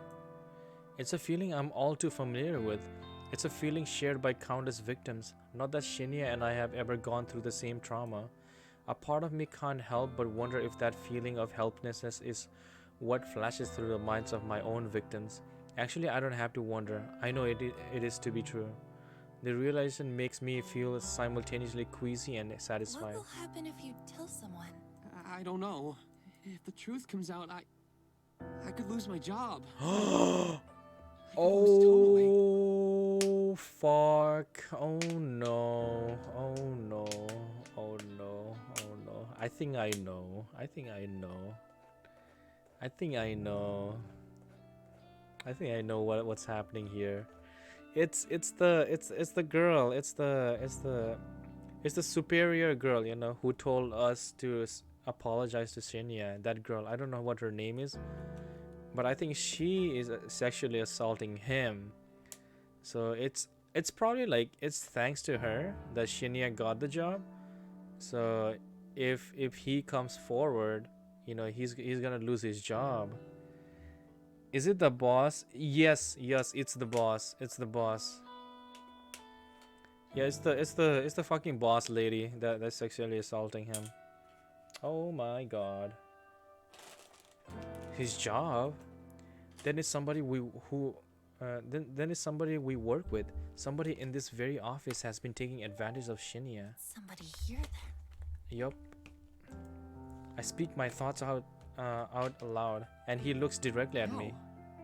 You're worried you'll lose your job if you come forward. It's obvious. Yeah, it's obvious, bitch. Sorry. I'm not trying to sound rude. If this person found out you came forward, you'd lose your job. Then it's someone in power. A manager. Yup, the exec. Yup. And that's why you can't tell me. Yup. That's right. I nod. I can see the predicament. So, you don't have to say another word to me. It's very interesting that, like, you know, Noriko's friends are two of her friends are like in a similar situation. When it comes to Aoi, like, you know, she can't tell anybody because it's her uncle or whatever the fuck, her family, she said. That's like, you know, that's being a creeper to her and like being sexually assaulted. And in this case, it's his boss who's being like a creeper to him. So you don't have to say another word to me. It wouldn't be your fault if I stumbled upon someone assaulting you. It wouldn't be your fault if I was around to witness it. What? Noriko.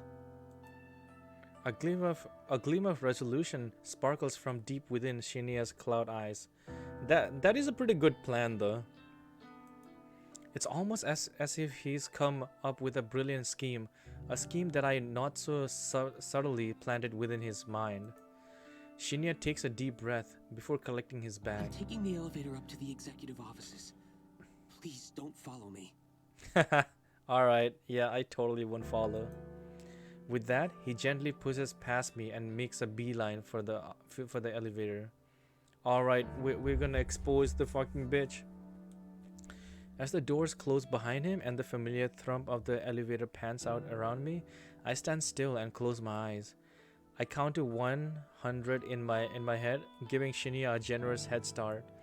The sun dips behind the office towers in the distance while my eyes are closed. When I finally finish counting, I open my eyes to a dark and empty office. Let's see, I wonder if we already met the uncle. we're not sure if it's uncle or not. I mean like, I assume it's the uncle, but she said like, oh, he's family or some shit, right? So I just assumed, oh, it's the uncle or something, you know. So it would be. I mean, this is a visual novel, so if it's the uncle has already been introduced and we just don't know. Yeah. So I'd assume that like we already know who the uncle is. With a deep breath, or it could be like, you know, like not plot relevant person. Would we be which would kind of suck. I hope it is like someone who we know though. With a deep breath, I walk in the traces of Shinya's footstep towards the elevator. I've never been to this level of the building before. What reason would I have to visit the executive office? True. We didn't think this through, did we? When execs have business with junior staff, they descend from this lofty perch and grace us with their presence on the 14th floor. I'm surprised you came to see me again. Hey, yo. A woman's voice from nearby catches my attention. It's a hushed, yet aggressive tone, like the whisper of a venomous serpent. Are you finally going to let me have my way? Oh no, bro. I creep out of the elevator, hoping against hope, hope that the ding of the elevator. I was thinking the same thing. I'm like, wouldn't the ding just alert all of them? Like, you know, you guys really didn't think of this. Against hope that the ding of the elevator's arrival wasn't noticed by the owner of the unidentified voice. Stop it. That was Shinya's voice. I creep around a corner and catch a glimpse of two bodies at a nearby desk. Hey, what the fuck? Come on now. Oh my I'm god. tired of playing games with you. Bro, look at this fucking demonic girl, bro. Hell nah. You want to please me, don't you? I'm your superior after all. I don't think he wants to please you. How can you expect to get ahead in this company without sucking up to your superiors? Yeah, sucking up to your superior, literally. Kotomi Ida. Yep, that's the name. Kotomi Ida. The executive with Shinya's career in her hands. The very same woman who blamed Shinya for the mishap with hiring Aoi. So that whole situation was more in depth than I originally thought. It was never about Aoi. It was about holding power over Shinya. Miss Ida, please, I just came here to... Shh, out of my ear. Take your shirt off. Bro. I swallow hard. I knew that Shinya was in trouble, but I didn't expect things to escalate this quickly. I don't have time to think rationally. I stride forward rather loudly and purposefully bump into a desk, sending a potted plant tumbling to the carpeted floor with a dull thump.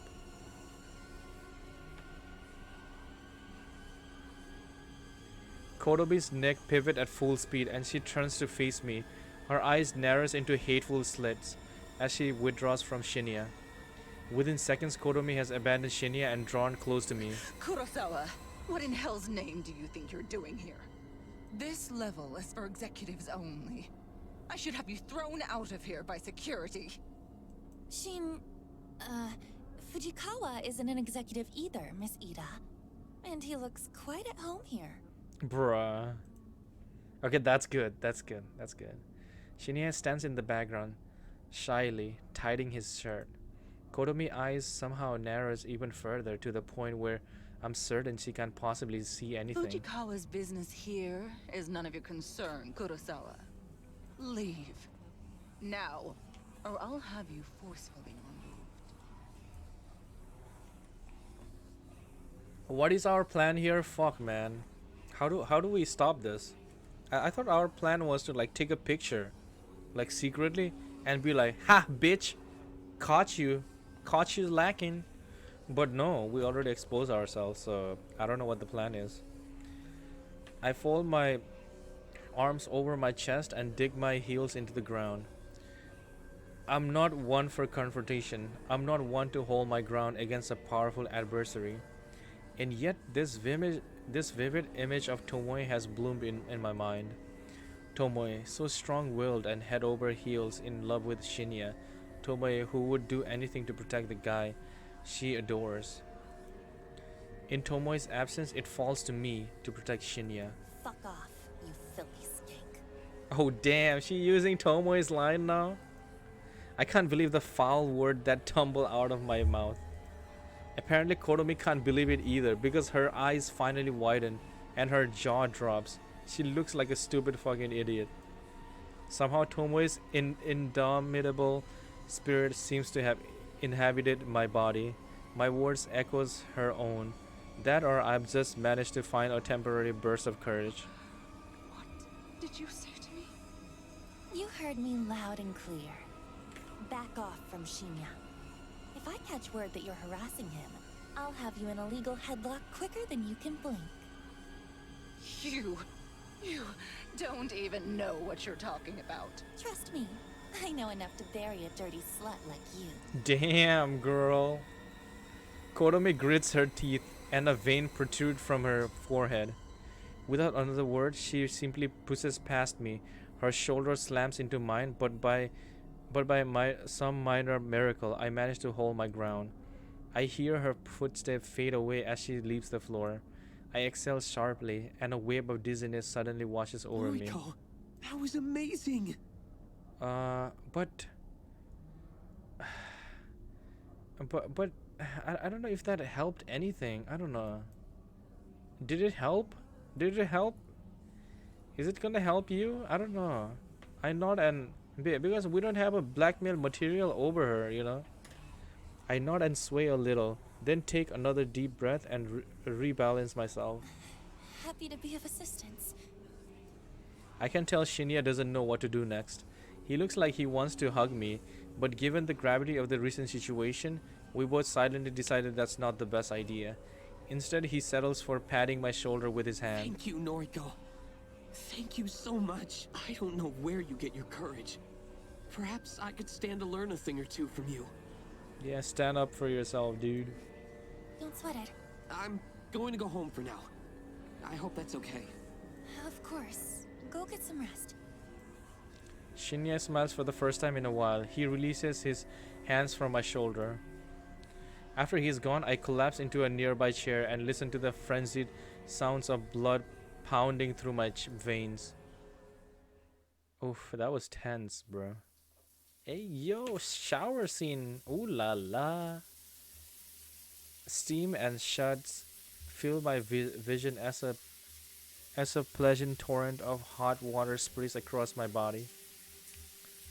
The tiles on the shower wall are polished to a pearly sheen, so much so that I can see my own hulking and beautiful ugly reflection in them.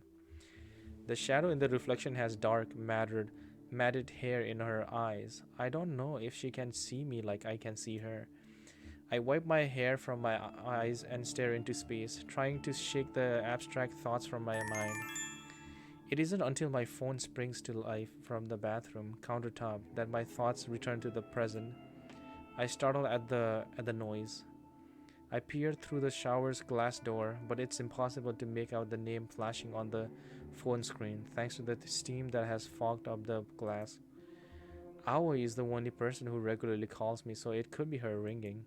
Or it could be a spam caller trying to sell me something I really don't need.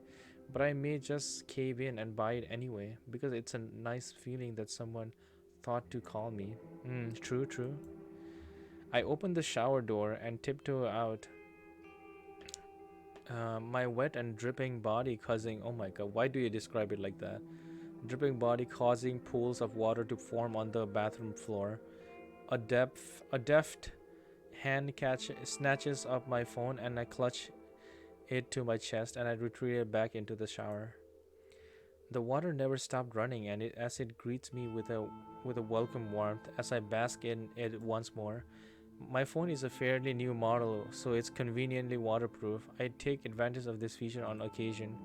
It's nice to be able to submerge myself in water and browse the web to truly escape my own thoughts. Heavy droplets smack against the phone and dribble down, but my Eyes ignore them as they scan the screen. The incoming call is a voice chat request from noise user Koji Koji. Kojiro is calling me? I answered the call. Noriko? Yeah, I'm showering, bitch. Hey, Hi. Good time? He looks much better in this illustration compared to the other one. sure. Mad. Wanted to tell you something. Mad TV. I saw a post on... This call has static. Sorry, it's just the shower running. Oh, in the shower? Yup. Yeah? Huh. Okay. Romantic? Well, sorry. Awkward now. Really, it's fine. What did you want to tell me? Okay. Saw a new post on Noise Chan today. Posted this afternoon. Might interest you. The message board Noise Channel is often affectionately referred to as Noise Chan. Noise Chan by certain frequent users. I'm not really surprised that Kojiro is the type to call it that. What was the post about? Well, someone wrote this. I quote, "Hey, so today I got a strange gore photo from a number I don't have in my contacts." So today I got a strange gore photo from a number I don't have in. Bitch. Continuing. Not sure what the deal is. It was gross though. Wondering if any hackers can trace the number or something? End quote. Thoughts? Fuck, I wanted to hear him say the thoughts, bro. Say it, bitch. Where is it? How do I make him say the word? Oh my god. Bro, I want you to say thoughts. Never mind. That was my mistake, bro. I clicked too fast. A strange gore photo from a number I don't have in my Sounds contacts. like Corpse Girl has struck again. Right? Thought the same thing. I wonder who wrote the post. Kojiro mentioned the post was written today, and the original poster wrote that they receive a photo today. That means it can only be one of the two people, either of my latest victims, the carbon copy businessman, or the attractive semi-famous singer, idol, actor, whatever woman. So, who wrote this post anyway? Don't know. Anonymous. Of course, it was a stupid question. No one would attach their name to such a strange Was hoping post. you could tell me. How would I know? Well, you're Corpse Girl. Bitch. Let's go. Uh, This again. Kojiro just doesn't let it slide. Why does he suspect me now? What did I do this It's time? okay. We can discuss later. Oh yeah, the original post has a reply. it does? I'll read it too. Quote, "You got this too? Was the gore photo a picture of yourself? I'm worried. Received a similar pic from the same number. Continuing, thinking about contacting the police. Not sure if I'm overreacting." End quote. So the first post received a reply. Interesting, very interesting. Both posters talked about receiving a photo. That can only mean that one of them is the boring businessman and one of them is the semi-famous woman. However, the fact that they've taken the discussion online instead of just slitting their own throat is rather troubling. Were the photos not convincing enough to make them kill themselves, or not enticing enough to summon another entity to snuff out their souls? Was this attempt just a repeat of the failure I had with the twin woman? Anyway, enjoy your shower. Let's talk tomorrow, Corpse Girl. Fuck, he already knows, bro. We might as well just be like, alright, you know what? Fuck it. Yeah, I am Corpse Girl. I don't know what the fuck I'm doing, man. Can you lend me a hand? Before I can interject, Kojiro ends the call. Shit, he's once again assumed my true identity. He's assuming correctly, but that's beside the point. Well, maybe it doesn't matter too much. Maybe this will actually save me some time and effort. If he already knows I'm Corpse Girl, it should be easy to strike a deal with him in exchange for access to fresh supply of cadavers. That is, if I decide to walk that path and take this game to the next level. Thinking it through, I may very well have to go ahead and do that. My last 3 victims have not ended their lives as I planned. My success rate is very, very low. That's a depressing fact, and one that the old Noriko would probably have thrown a tantrum over. But not me. Not me. Not new and improved Noriko. I turned off the running water and stepped out of the shower. I'm out of the shower. A shiver scuttled down my spine like a spider as the cold, damp air clings to my naked form. Throwing my phone onto the bathroom counter, I reach for a towel and wrap it around my corpulent, emaciated body. The thick flap of on my skeletal arms jiggle as I dry myself off. What the fuck? I'm sorry, I haven't. I'm just reading what's in front of me. I don't know why the fucking writer is like, oh yeah, the thick flap is jiggling. I don't know, man. But I'm satisfied that my fleshy and cadaverous body is completely dry. I grab a second towel and wrap it around my hair. A cursory glance in the mirror as I leave the bathroom reveals my gaunt face and prominent cheekbones. I get the feeling that even though I've been gaining weight, I'm thinning out more and more. Although my body isn't perfect, I'm still in love with my eyes. I wouldn't change a thing about them. While my frame simultaneously grows plumper and slimmer, I hope my eyes will stay the same. I flick off the bathroom light as I exit. Entering my bedroom, I sit down on the bed with a towel wrapped around the body and another one around my hair. My laptop is lying open on the sheets, so I pull it towards me. A few clever keywords in a search engine quickly leads me to the post on noise channel, and Kojiro just informed me about. Sure enough, he was telling the truth. The original poster submitted this just today, and the follow-up reply was submitted shortly after. I skimmed through the text to see if there are any clues about either poster's identity. However, nothing really stands out. I'll retain my assumptions that my two latest victims created these posts. I spent a little time applying various moisturizing creams to my skin before getting dressed in my bedwear. I'm feeling pretty relaxed by the time I finish. Perhaps I'll spend the rest of the evening reading a book in bed. Or I could try and plan out my next move with Kojiro. Should I come forward claiming my identity and request access to his morgue? Yeah, I'd say like that. That is the best play here. Just say like, yeah, I am corpse girl, bitch. Now give me access to the corpses. It's a big step. It's a huge risk. This seems to be the time for me to make a bold move. I can't keep working on requests that are doomed to fail. I need to start succeeding for me, for Corpse Girl. I pull my laptop to me once more and begin to brainstorm my plans. Bitch. Oh man, that was a lot of reading on my part. Holy fuck. Give me a second. I'll go piss and come back. I'll also get some water on the way here. I'll be right back. I'm gone.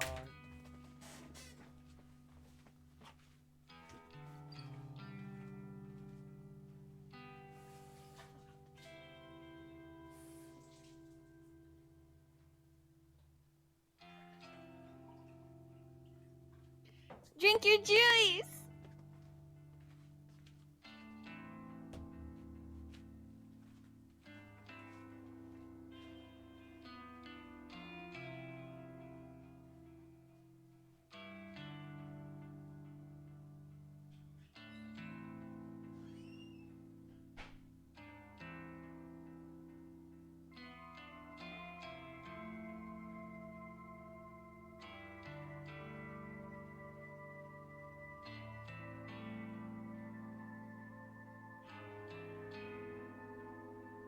Hello there.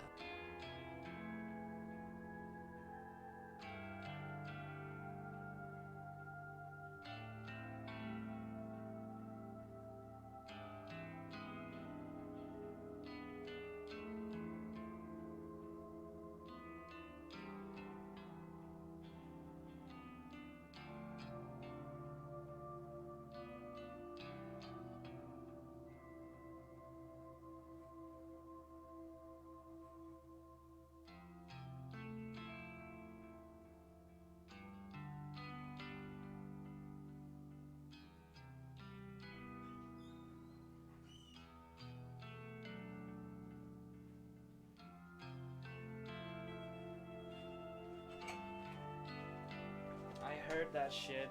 I heard that shit. I'm gonna drink my juice and yeah, hello there. I'm back here. I'm sorry.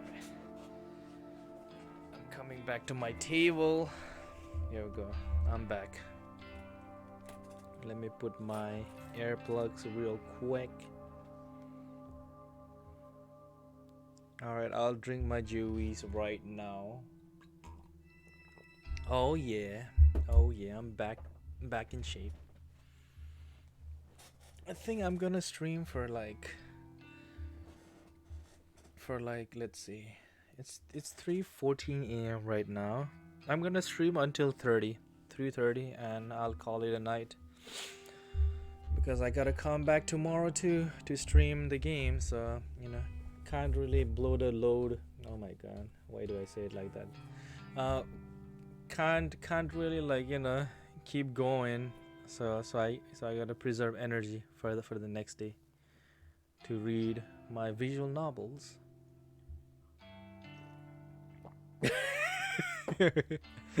Mochi. Look, right now my brain is tired. Okay, so like I can't autocorrect in my head. It just came out. But yeah, I'm gonna stream until 3:30. So in 15 minutes, I'll end the stream and we can just read whoever is online. All good. Aw. He should be here by now. I was pretty clear about meeting at 5:30 p.m. It's already 5:45 p.m. and he isn't even inside. I thought for sure that he wouldn't miss a chance to meet up with again. Okay, Koji, where the fuck is he? Koji, where are you? I can't contain my nerves. I try to tell myself that I'm only angry because of trepidation, and I'm not actually angry at him. This is a big moment for me. I've never once revealed my identity to anyone. This is literally fucking VTuber doing a unmasking stream. What do they call it? Debut stream? No, it's not a debut stream. I don't know what they call the stream or like a video where they unmask themselves. I'll just call it like unmasking video. Yep, this sentence every VTuber utters when they reveal themselves. I assume he will take it in stride. I wouldn't be going through with this if I didn't firmly believe that. Oh, he's here. He's wearing the same fucking clothing from his date. I mean, like, you know, date with us. Let's see. Damn, he got what the fuck is that? It's an ID. So I'm guessing this is his like work clothing. It's so weird because like his skin tone is like, his face is so pale. I guess like his chest is also pale as fuck. My neck jerks in reaction to the voice. There you are. I'm late? I make a point of checking the time on my phone and nod. Traffic? Wait, what does saws mean? Fuck. I don't know these kind of things, man. I gotta look this up. Saws. S-O-Z, meaning Urban Dictionary. Oh, sorry? What the hell? Sorry means saws? The fuck? Okay. Cool. I've never seen anybody use that. You drove here? No. Okay. What did you want to discuss? I have a request for you. And a confession. I like you. Just kidding. Kojiro's eyes widen and he looks up and down. Knew it. I blink and look down at the ground. He's known for some time. I was foolish. No, I was fooling myself thinking that my stupid attempts to erase suspicion of my identity were working on him. You're going to confess your love. Been waiting for this moment. Got him. Wait. No, that's not. Shh. No more words. I accept your heart. Nah, Kojiro is just like busting your balls. Busting your hymen? Oh no. Ah, why do I say things? Kojiro, I don't. Let's see. Ever since she had blue ball, she hasn't been the same. Facts. Yeah, it's because she couldn't get her nut, you know. So that's why she's been acting so weird, and she has fallen off her game. You make a good point, Ivan. Call me Koji now. We're one. No need to be shy. Bruh. Ugh. Nah, he's just teasing you, girl. This isn't getting me anywhere. Thanks to my frustration and nervousness, I simply blurt out my real confession. I'm Corpse Girl. There you go. Kojiro doesn't react. Well, he cocks his head a few degrees to the side, slowly and surely, if you can even call that a reaction to my sudden outburst. Yes? Okay. So, a kiss to commemorate our love? He's like, duh, bitch, I already know. Did you even hear what I just said? Of course. I'm Corpse Girl. I'm the one behind the corpse photos and the deaths and. It feels kind of strange to say these things out loud. For some reason, it leaves a sour and bitter taste in my mouth that I can't swallow. Yes, I know. Knew it since our first noise chat. Yup. Our first noise chat? Maybe even before that. Remember? You messaged me late at night. Asked me if I knew about Corpse Girl. Is that what tipped you off? You assumed I was her just because I mentioned her? Damn, bro. I can't fucking play Among Us with this guy then, bro. I'd be like, hey, I have an alibi. And then like Koji would be like, nah, you sus, bro. No. Then how? How did you figure it out? You asked me to look up names. Names of Corpse Girl's victims. Yeah, that was pretty dumb of her, to be honest. Oh yeah, I did, huh? That was stupid of me. Well, at least he's self-aware. I suppose that gave it away. No. Other people could have known those names.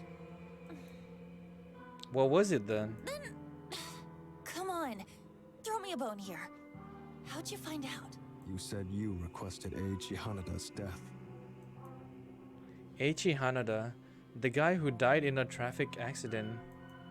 I remember that I lied to Kojiro about being the one to request his death. It was only way I could escape his suspicion at the time. If I remember correctly, it threw him off my trail for a while. He believed I was the one who requested the death, so that explained how I knew he was one of the Corpse Girl's victim. But if what Kojiro is telling me now is true, then my life actually had the opposite effect. How did it make him figure out my identity? Yeah, that is still a mystery. I don't understand. I confessed to requesting Eiichi Hanada's death. So what? Is Eiichi Hanada not dead or something? That was a lie. Even so, I still don't understand. You're not making any sense. Kojiro's shoulders drop. He stares at me intently. You lied about requesting Eiichi Hanada's death. Oh, I love that silence. That lie proved to me that you're Corpse Girl. Yes, but how? Tell me! Oh, damn. My man got a fucking... I was the one who requested Eiichi Hanada's death. Oh, bitch. I should have... Oh, no. I'm such a bad player. This was such an obvious answer. Oh, my God.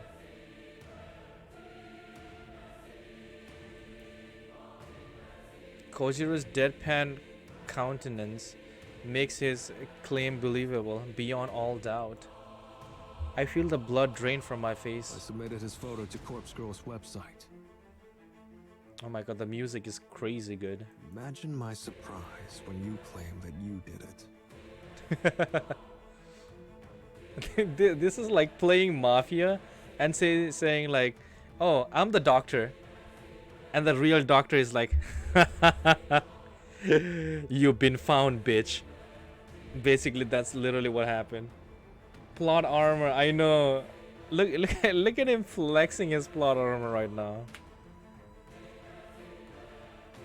That lie made it clear. You knew his name. You knew he died. You knew he was Corpse Girl's victim. Ergo, you are Corpse Girl. Damn. Despite my dazed state, I can't fault his logic. I took credit for something Kojiro did. Of course, that would paint me as a liar in his eyes. So, you've known this whole time, Yes. and yet you still met up with me. And not just today, but at the cafe too. Yes. Aren't you scared of me? No, that's not the way I'd put it. I mean, he says like he's your fan, so I don't know. Gasp. You should be scared of me. Oh, After all, I requested the death. bro. Reverse Uno, bitch. Had motive for murder, even if I didn't carry it out personally. Imagine what else I'm capable of. God damn, bitch. You scary as fuck. Is this how all the people who work at morgues are, bro? Fuck, man. I subconsciously take a step back from Kojiro's suddenly looming For our form. discussions, I know you don't kill your victims. Oh shit.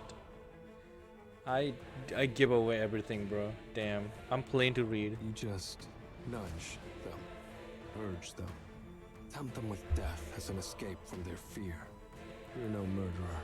What reason have I to fear you? He's right. He's absolutely right. He knows everything about Corpse Girls' methods. My methods. Kojiro is a dangerous enemy. Or a powerful ally? And it's up to me to decide whether he's with me or against me. Fuck, is this a choice?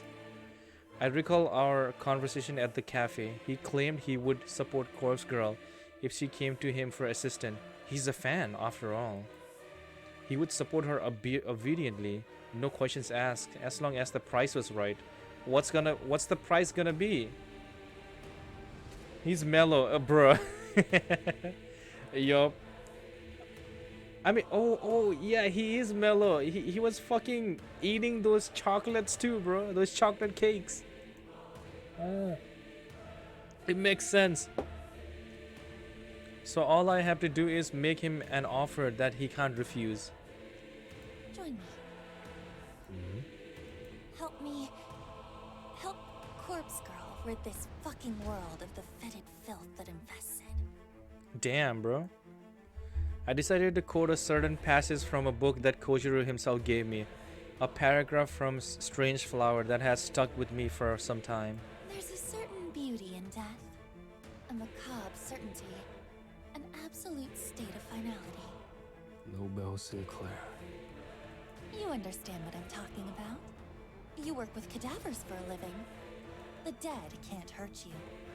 They can't betray you. They can't disobey, or object, or disapprove. Wouldn't it be better if we were all beautiful like that? Oh my god. Sick, twisted couple right here. Perhaps. I Perhaps. didn't expect Corpse Girl to be so vain.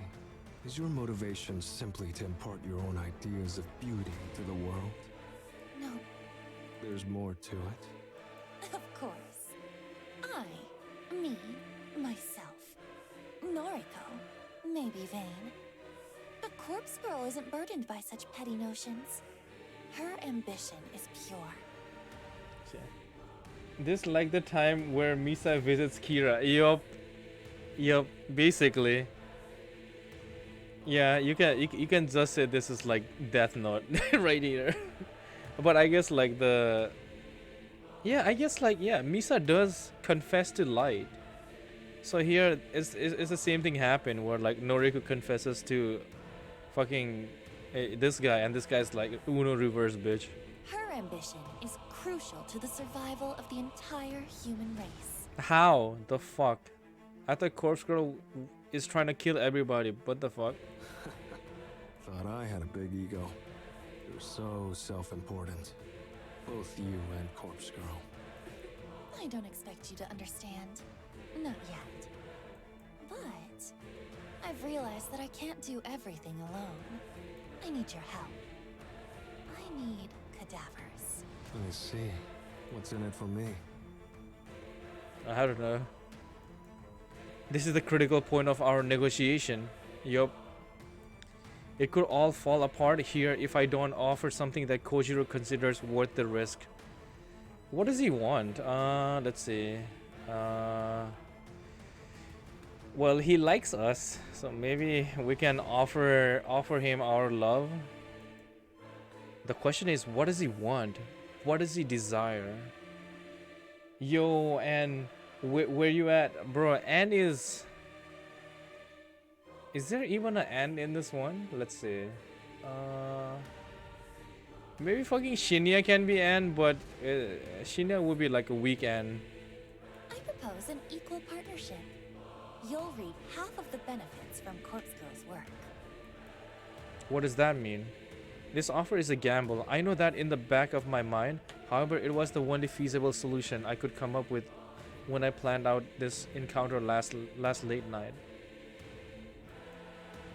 This tactic relies completely on my assumed understanding of Kojiro's innermost desire.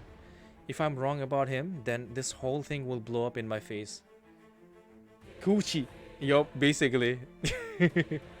Offer the coochie. Corpse Girl will create more death than you could ever imagine. Think of all the fresh corpses you could get your eager little hands on. I don't think he gets hard on the fucking corpses though. I know he works around corpse, but and he reads about corpses. Okay, maybe he does get. I don't know. Kojiro shakes his head, his lips pursued in a thin line of disapproval. Sorry, already got my fill of corpses. Yeah, he works at a morgue, bro. Morgue's full enough as it is. I narrowed my eyes and stand my ground. I can't back down now. I'm so close to unraveling him and his secrets. Coochie! You've always wanted to mimic Nobel Sinclair. I can see it in your face, in your very soul, whenever you praise his work.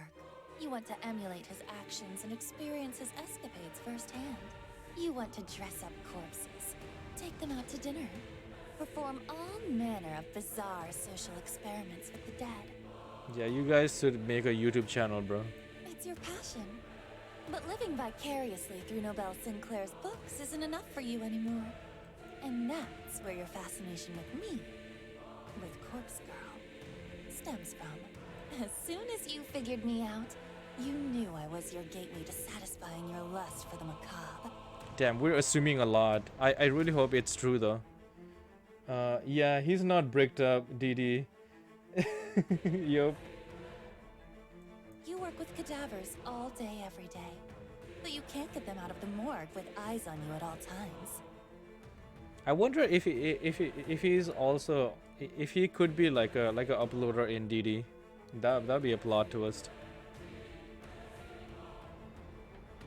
But I can.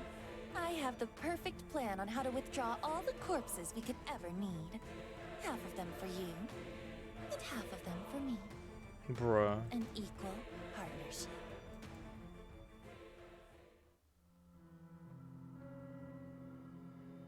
Damn. Okay, after that epic speech, we go back to this. I end my speech and let Kojiro bask in my words. I hope I was convincing enough to sway him, and I pray that I'm correct about his sickest desires.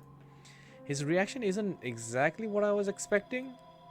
He laughs, a big hearty guffaw that scares a few nearby birds and sends them flying to safety. Clapping his hands together slowly, he inches closer to me until I can feel his breath across my face. Figured me out? Yup. I'll play along. Say there's a way to get corpses out of the morgue without getting busted. Don't you think I'd have found it by now? Perhaps you're not as clever as you think you are. Damn. Perhaps, but you have the answer. I do. I guarantee it will work. Okay, how the fuck is it gonna work? I actually am curious. A bead of sweat forms on the back of my neck. I'm not exactly bluffing because I have planned out this whole scenario in detail. Okay. But until I actually try to pull off such a maneuver, I can only speculate that it will work. I need to exaggerate my confidence long enough for us to rally together. Something about you makes you seem trustworthy. Hmm. So be it. Consider us partners. For now. For now, okay. Temporary alliance, you know, You accept? temporary truce. I don't know. Sure. Don't make me regret it. Damn. But listen. What I do with my share of corpses is my business. No nosing about. Got it? A bunch of necrophiliac friends. No, nothing can go wrong, can it? Lol, this game, yup. Ah, man. You still want to keep secrets, even if we'll be working together? Shouldn't we be open and honest and build a trusting partnership?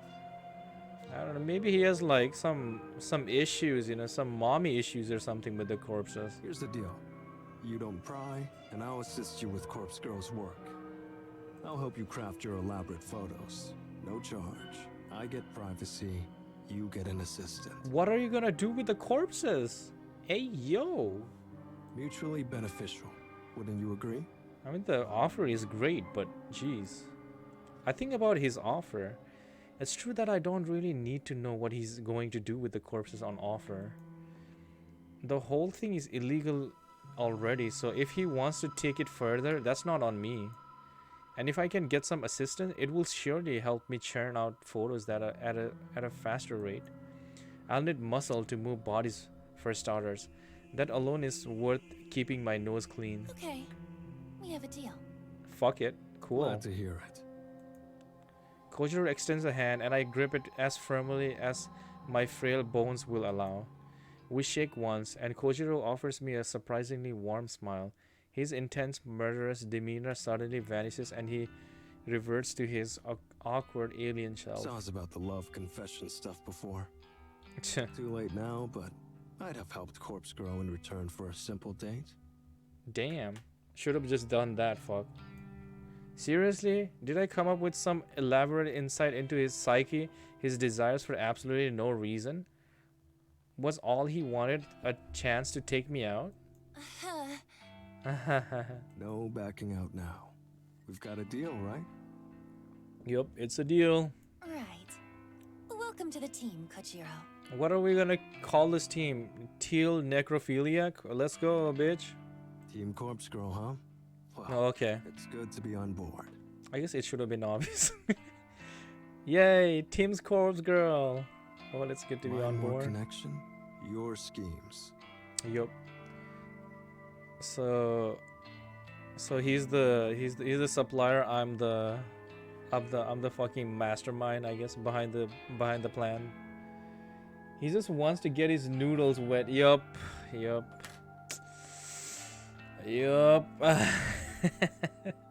I really hope I don't get to see him getting his noodles wet though. I mean, I'm totally fine with just like a blob or like a text saying like what he did, but I don't want to see any of that shit on my screen, We bro. hoist piles of corpses out and split the stack 50-50. Oh That the my whole of it? god, bro.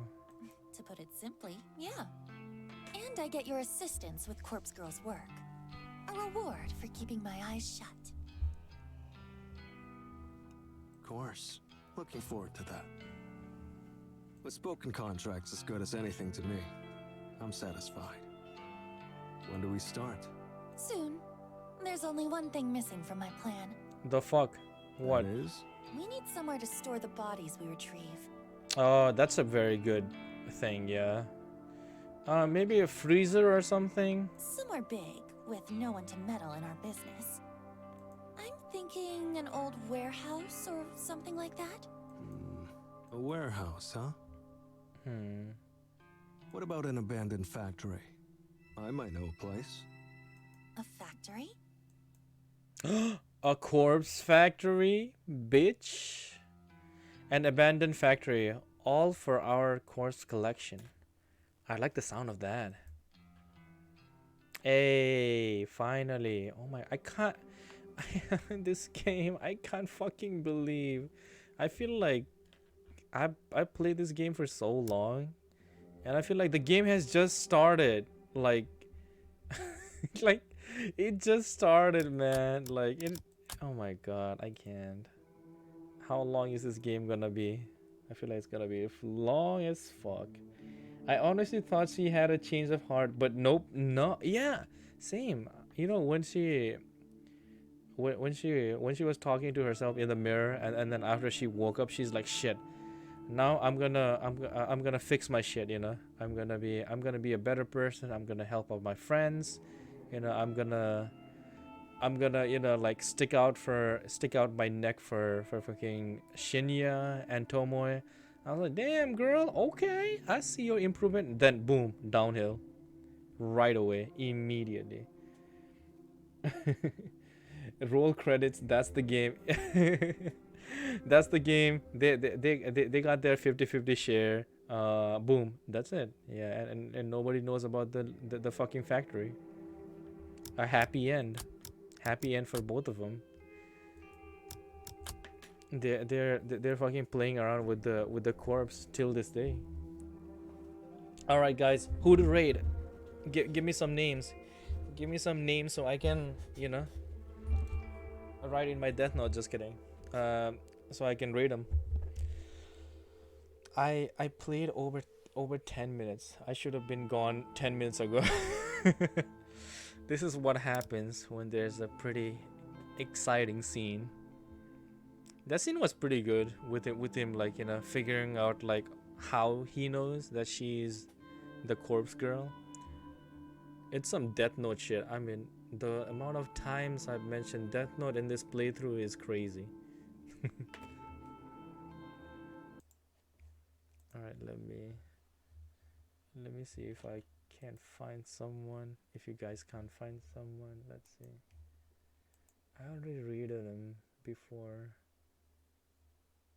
Vandith. I could read Vandith.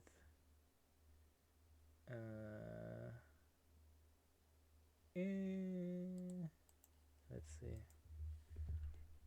Corpse Factory. Let's see who else is playing Corpse Factory. Oh, look at that. That's me. I'm the only one playing Corpse Factory. That's so sad. Oh, look at me. Just alone playing Corpse Factory. Fuck, man. Let's see.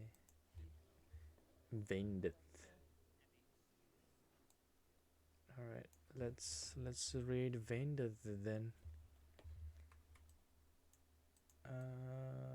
Let me copy that fucking name. Vane is pretty nice. Pretty nice streamer. I've been to her stream once, and I had a fun time being in her stream. So yeah, I think you guys would like her too. Or you guys have already followed her, you know, could be either or. But yeah, I'll say my thanks. Thanks for the stream. Get some sleep soon. Thank you, Mochi. Thank you for being here, and I hope the same for you. I hope your day goes well tomorrow, and you also get some sleep. I know. I think. Yeah, I think you're gonna sleep soon. Yeah. Good night, Mochi. Good night, everybody. Good night, Ivan. Good night to everybody who came, and see you all later. Let me fucking press the button. I almost forgot to rate them. Whoops. All right, let's rate Vendith. All right, see you guys. Bye bye. See you tomorrow. Boom.